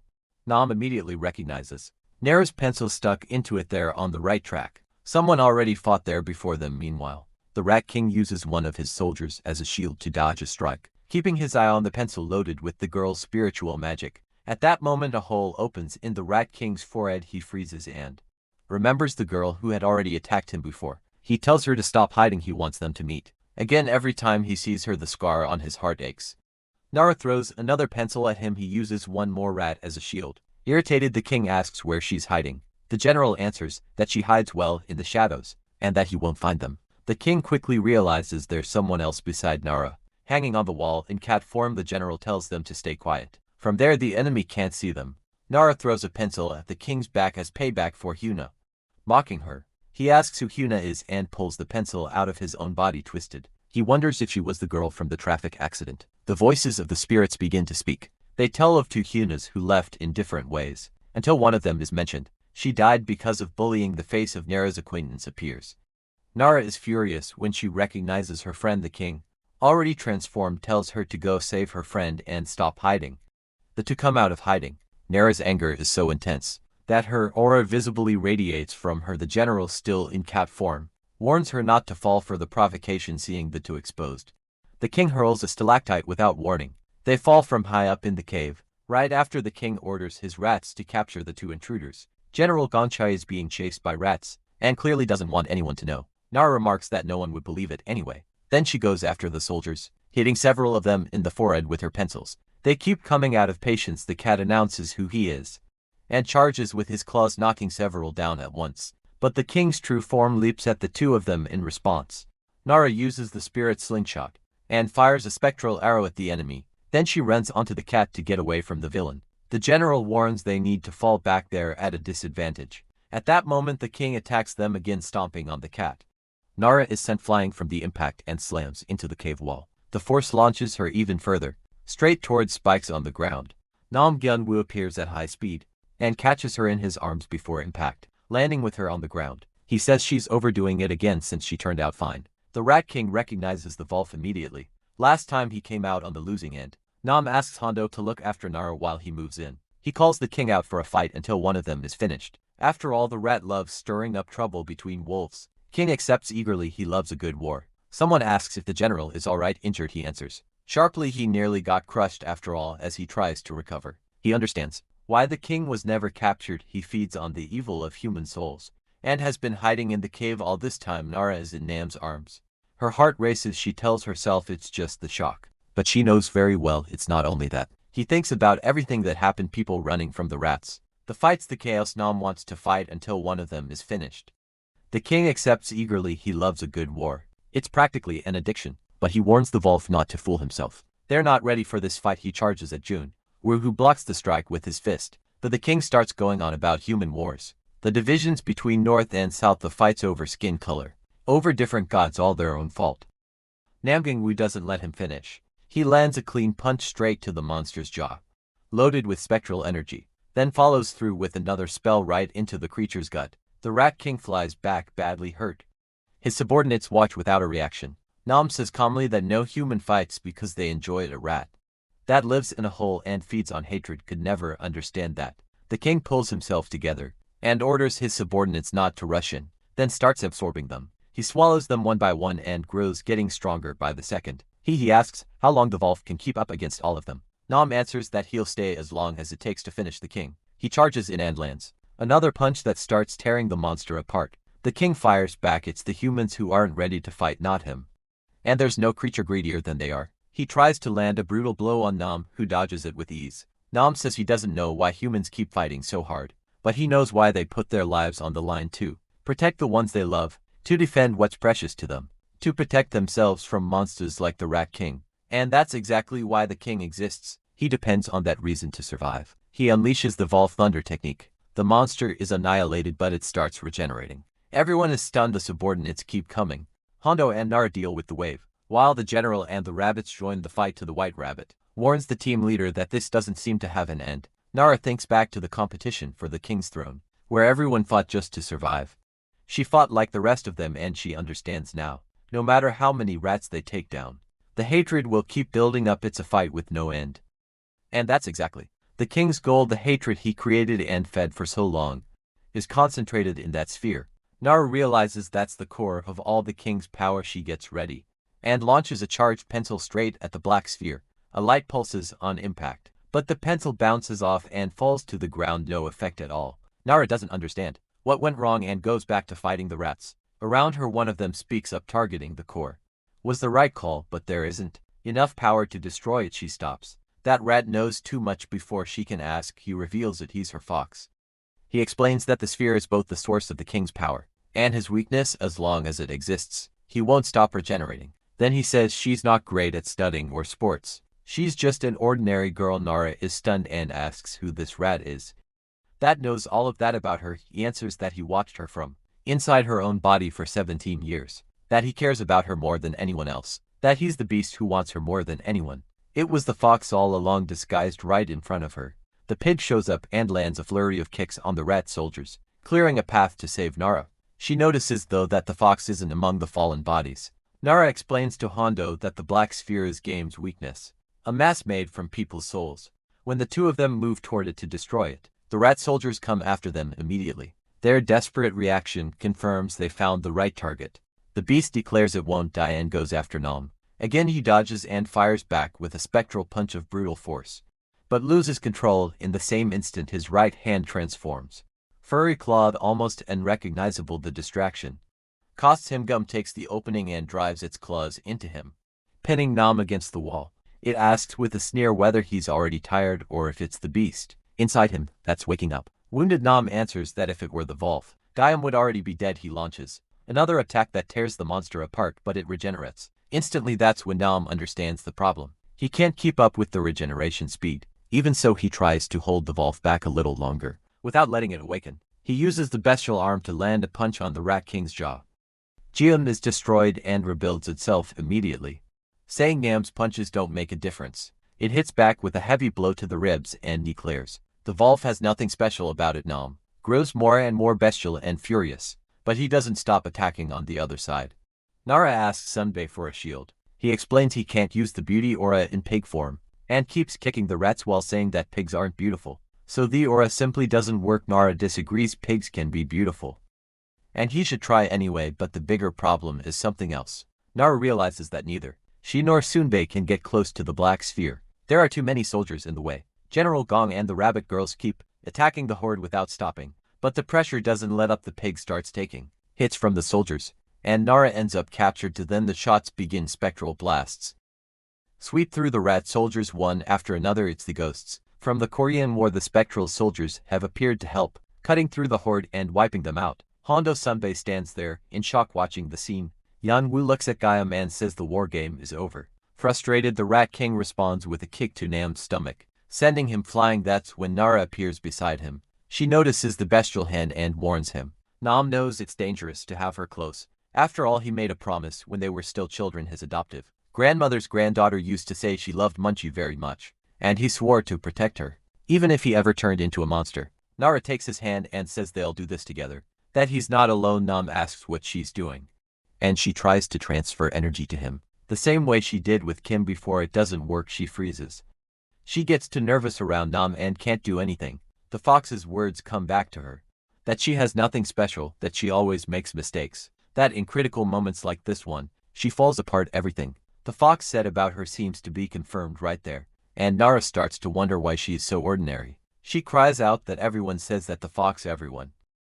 Nam Ji-hun says it's not true, that she's a remarkable girl, that he lives trapped in his own duality, on the thin line between human and beast, but that she always treated him without hesitation, like a friend, like a human being to him. Nara was the most remarkable girl he had ever met. When he says that something breaks, inside her the energy flows.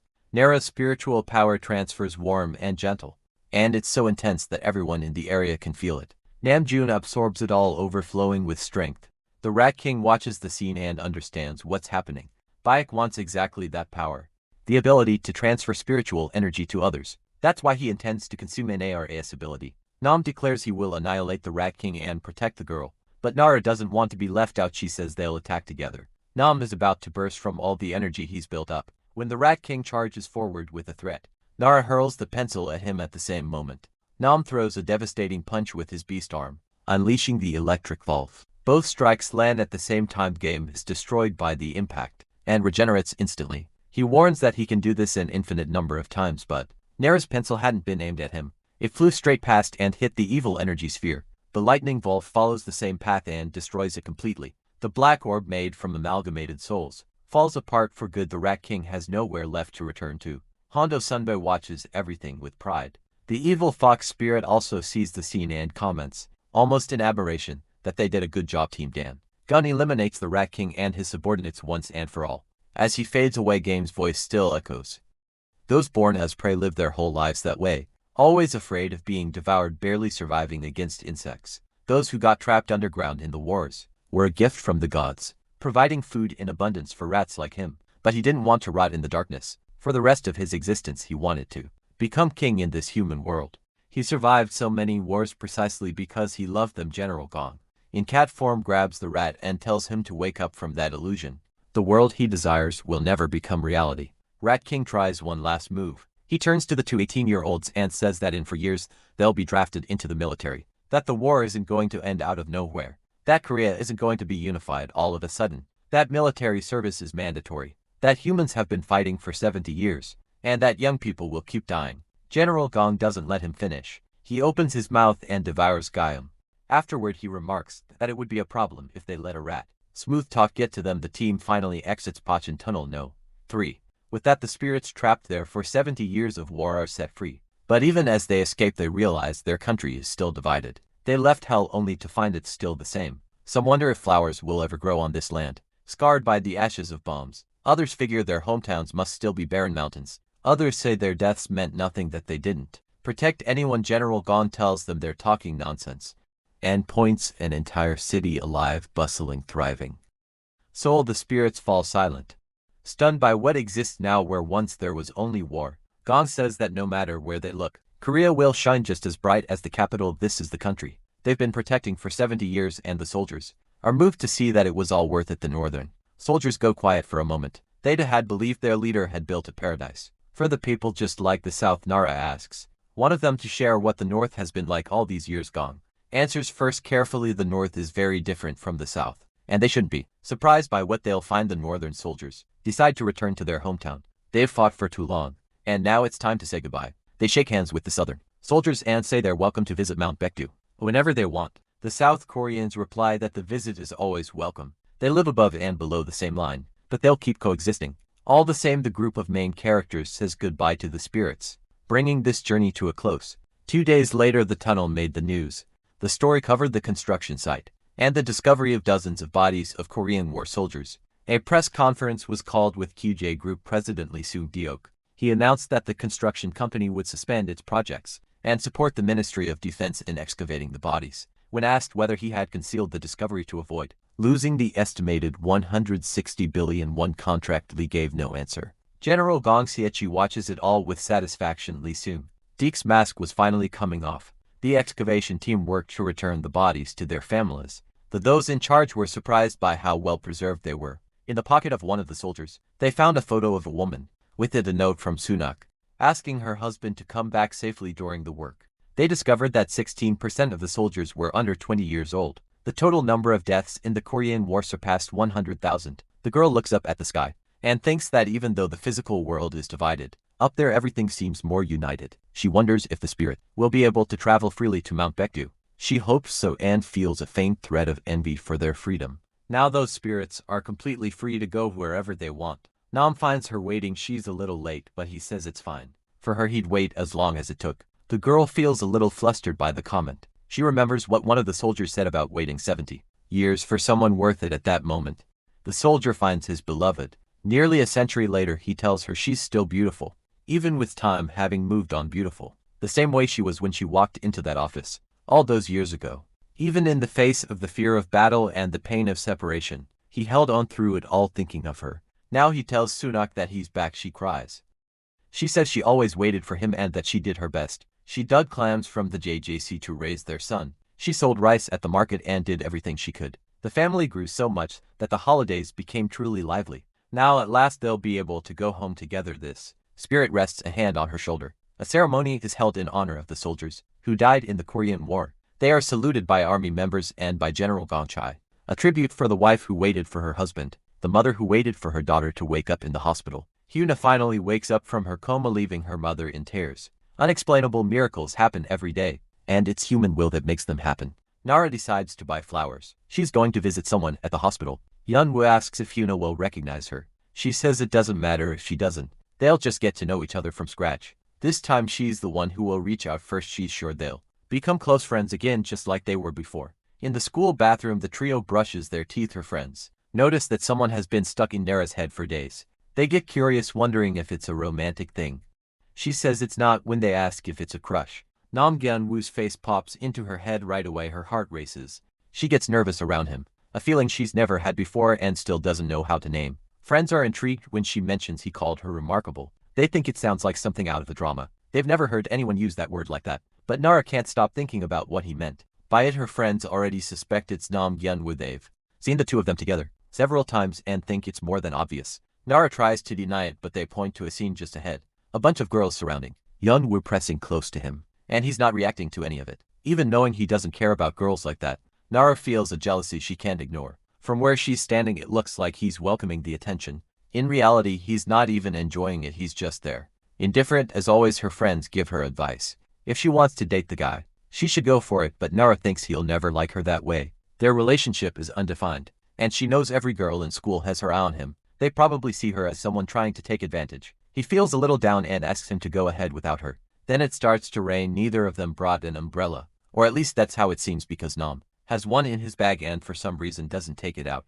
Instead, he grabs her hand firmly and says they need to run. They take off running through the rain, and Nara likes how the distance between them disappears. When he holds her hand, their relationship may be undefined, but it's not tense or awkward, and for now that's enough. The rain picks up. They stop under an awning to wait it out, and he slowly lets go of her hand. The two of them stand there soaked. Socks, shoes, clothes, everything wet. Even so, standing in the rain next to him isn't so bad. Nam pulls her closer by the shoulder casually, like it's the most natural thing in the world. Nara takes it as a sign that he doesn't mind the closeness. She asks what he's thinking. He says something mundane about the lunch they had at school. She melts at that, at the simple, straightforward way he talks about things. Then she notices his clothes are just as soaked as her. Nara notices he's still getting wet and pulls him closer. Nam laughs, says his shoulders are too wide and there's nothing to be done about it, but she insists, and brings him even closer. Then in one quick motion she grabs his shirt. Suddenly he's right in front of her and she's pressed against the door. The position is too obvious for either of them to ignore. She turns red. So does he. Jeonwoo's face is too close, and her heart doesn't know what to do with that. She murmurs that at least this way neither of them will get any wetter. It's a weak excuse, and they both know it. The rain stops before anything else happens. They say goodbye without making a big deal of it, as if nothing had occurred, but they both walk away different. Nam leaves completely gone. He opens his umbrella, walks down the street singing, with that energy of someone who thinks they're in a music video and couldn't care less. He's so far out of his own head that a utility pole just explodes out of nowhere as he walks past. The transformer falls straight onto his head. When Munchie wakes up, he doesn't know where he is, doesn't know who he is. There's a wound on his head and a massive fog. Inside him the memories are gone and all that's left is haze. The students nearby back away the moment they see him. A huge dog, no collar, wandering loose through the hallway. They whisper to each other, scared, thinking it's some giant stray. Munchie hears everything and doesn't understand. Why are they afraid? Why do they keep talking about him like that? It's only when he passes in front of a mirror that the answer shows up and he stops, staring at his own reflection. He wants to shout that he's not a monster, but what comes out is a growl. The name Jihanwoo comes up in some nearby conversation. It sounds familiar, very familiar, but he can't figure out where he knows that name from.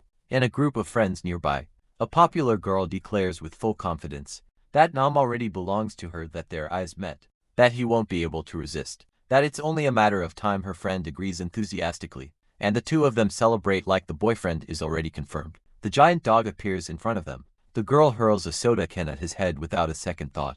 Munchie growls. She backs away, terrified. Her friends consider calling the police. Munchie doesn't remember who Gyunwoo is, but he looks at that girl and thinks that whoever this Gyun is, it's pathetic to fall for someone like her. His Nara is nothing. Like that, the name slips out before he realizes it. Nara Lee. Nara. He tries to pull the memory up, but nothing comes, just a scent. Lavender, faint to familiar to ignore without thinking. He starts following the trail. The scent disappears without warning, replaced by something else entirely. He stops. On the sidewalk, a stray dog is doing his business right in the middle of the path. Munchie realizes, horrified, that he almost followed that smell. The stray lifts his head and asks where he came from. Munchie says he doesn't know who he is or why he's here. The other dog asks if he's lost or abandoned. He wasn't abandoned. Munchie answers he's looking for someone. The stray nods calmly. He says he spends his days waiting for his owner by the front door, that among all the footsteps he hears outside, his owners are different. He always knew how to recognize them. He loves him so much that he waits every day, even when the house is empty and no one comes home. He's sitting at the door of a place that looks uninhabited, but he waits anyway before Munchie leaves. The stray wishes him luck, that he finds what he's looking for. The stray still invites Munchie to come play sometime, but the rain starts out of nowhere, and with it comes panic. Nara's scent is going to disappear.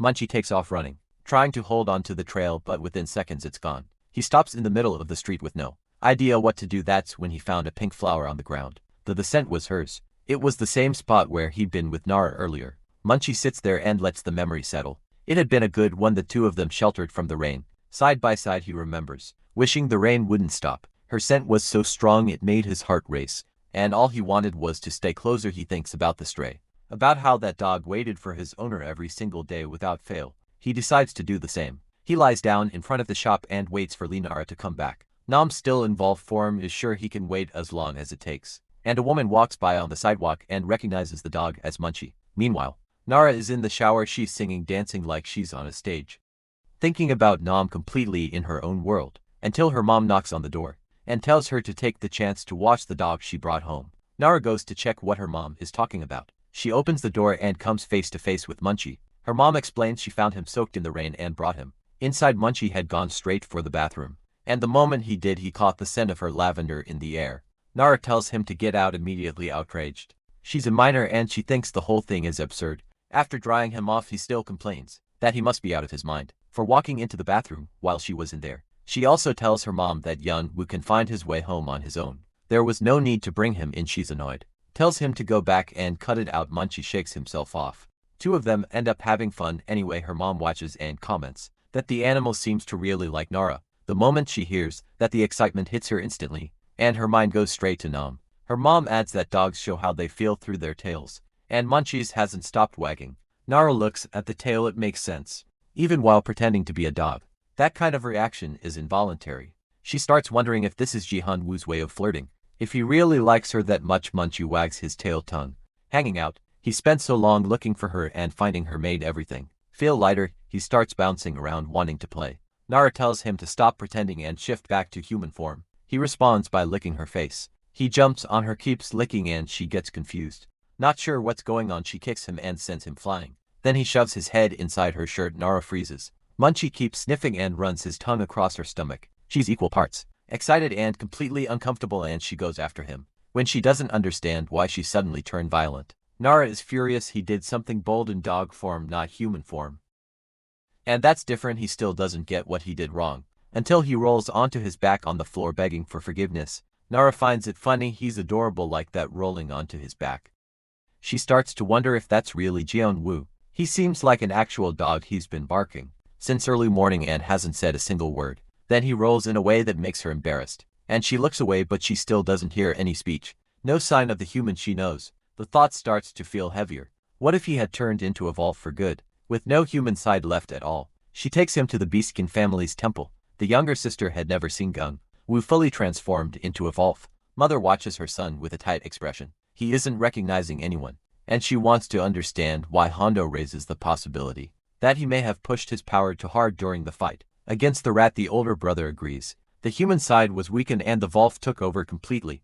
Nara asks straight out if he's going to stay like this forever, if he's never going to be human again. The older brother assures her there's always a way to reverse it. Hondo suggests rest. The mother thinks out loud about garlic and mugwort. Then the mother smiles and compares the situation to Beauty and the Beast. The Beast who returns to human form through the love of a human. She says love always creates miracles, and looks at Nara with a very clear implication. A kiss would fix the problem. Nara thinks that maybe she really is the only one who can save Quian Wu. She's willing to do whatever it takes. Hondo glances at her sideways, thinking she's got some very strange things on her mind. The younger sister, for her part, doesn't want to hear anything about reversing it. He's way too cute in dog form, way more fun than the human version. She wants a puppy of her own and insists they just leave him like this. Hondo shuts it down immediately. The house will be covered in fur, and it's not happening. Nara notices that the mother is genuinely worried about her son. The older brother then suggests a practical solution. Take him for a walk through the places they used to go together. Retrace the route and try to trigger his memory. She heads out with Munchie on a leash. The dog is thrilled about the walk, following his instincts without really understanding why he's so excited. Nara stops in front of the convenience store where the two of them had been after the fight against the fox. When they ate instant noodles together, without realizing it, being with him had become natural. She thinks about how she almost died that day before being saved. Then a cat crosses their path. Munchie bolts. Nara can't hold on to the leash and falls to the ground, getting completely soaked. The dog realizes she's angry and instinctively backs off. A woman walks over and asks if the dog's name is really Gung-ho. Nara recognizes her immediately. It's the girl who was hitting on him earlier. Munchie watches the scene with suspicion, as if he knows that woman is trouble. The stuck-up girl concludes that the dog wandering around the area belonged to Nara. She calls the animal filthy and his owner trashy, saying the two of them are a perfect match. Nara replies that the dog's name is Munchie, that he's not filthy, and that he's not even hers. He belongs to Nam Gyun-woo. The reaction shifts immediately. The stuck-up girl melts, runs her hand through Munchie's fur, calls him cute. The dog doesn't like it one bit when she leans down and kisses him. The animal looks visibly uncomfortable and then starts coughing, making a face like he's about to throw up. Nara thinks back to what the mother said about Beauty and the Beast. He wonders, with a touch of irony, whether he'd return to human form being kissed by a girl like that. She can't help herself and asks with a smile if the other girl smokes on account of the awful breath. Stuck-up girl lunges forward in a rage. Munchie steps in front of Nara in attack position. Baring his teeth, the girl backs off, convinced he bites. Nara confirms it to protect her. He does bite. The words stir something in Munchie. Memories he doesn't understand flood his mind. The promise to protect her, to keep her safe, to do anything for her, even if it meant becoming a monster. Stuck-up girl calls them unbearable and walks away. Nara crouches down and praises Munchie for a job well done. He wags his tail, pleased with the compliment. The two of them walk through the park at night. The fresh air after the rain, the light breeze. All feels like a walk they once shared before. Nara's heart beats faster even knowing he remembers. None of it. She tells him about the rain earlier, mentions she had an umbrella in her bag. She knows she lied about that just to have that moment with him, and she doesn't regret it. When they sit down on the park bench, she says out loud that she loves him. She can say it now precisely because he doesn't understand her words. Looking at his human face, she never could whenever they're together. No matter what they're doing, the days feel special. That's why she wants him to come back as a human soon. Munchie listens and something inside him responds. He rests his head on her shoulder. Nara asks softly if he's feeling something. No miracle happens until one does. The flood of memories begins to shift something at his core. An electric surge tears through Munchie's body with such force. It blows out the street light above them. Darkness swallows everything around them, and in that darkness he loses his Vol form. Namgunwoo returns to human form in her arms, like something out of a fairy tale. He comes back and the first contact is a kiss on Nara's lips. Electric. Right after he falls face first onto the wooden bench and falls asleep. Nara looks at him worried and relieved at the same time. The way to bring him back to his human form had worked in the dream. He stood before the old house from his childhood, overgrown with weeds, frozen in time. Yeonwoo didn't understand why he had come back there, but it was the same place where he used to sit waiting for a father who never showed up. This time his father was there. He welcomed him with a smile, placed a hand on his son's shoulder and said he knew he had been through a lot. Yeonwoo told him he had been wandering without knowing where to go, without even knowing who he was. His father said he was doing fine. That feeling lost was part of finding your own way. Those who wander, he said, eventually make their own maps. And he asked how school was going, whether he had made any friends. Yeonwoo talked about the most incredible friendship he had made. Someone completely different from him. When he was with her, it didn't matter what he looked like. He felt like himself. His father smiled. He said he was glad his son had found someone special, just as his mother had been for him, and he repeated the phrase Yeonwoo had known since childhood. Fate doesn't change even if the stars fall from the sky. He said he would understand that when he found someone the way his mother had been. Yeonwoo asked if, when he first met his mother, it had been love at first sight. His father shook his head. He said he only realized how much she meant to him after it was all over. That at first he had been lost. Fate grows stronger as life moves forward, until the moment you simply know you were meant for each other. Don't miss that moment, his father said. Not for anything.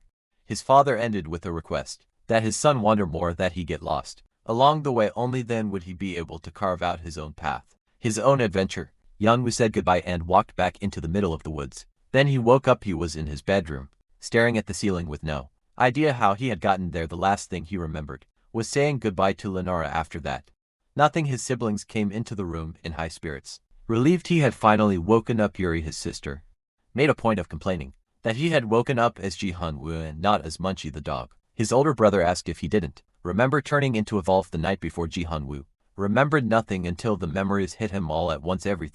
Every embarrassing detail from the previous night flooded his mind, and the first thing he did was hope it had all been just a dream. But he had to make sure. When Lenara asked if he remembered anything, he said no. She then told him he had walked in on her in the middle of her bath, buried his face in her clothes, and spent the whole time sniffing everything. She asked him to look her in the eyes and tell the truth. He couldn't. He could only imagine the beating he would take if he admitted he remembered everything. Lucky for him, Lenara was relieved he didn't remember a thing, so much so that even telling him had been embarrassing. For her, Gungwoo apologized for the whole mess. She said he had been honest, that it wasn't so bad after all. That was when the rich girl showed up. She came over cheerfully, saying Munchie had been absolutely adorable, and asked if she could come to his place to see the dog. She insisted on going for a walk together, and showed him the treats she had bought especially for Munchie. Yeonwoo looked at the treats and, speaking from personal experience, said Munchie didn't like that kind. Truth was, he couldn't stand the flavor himself. When she tried to touch his shoulder, Yeonwoo stepped aside and added, Munchie didn't like the smell of cigarettes either. The rich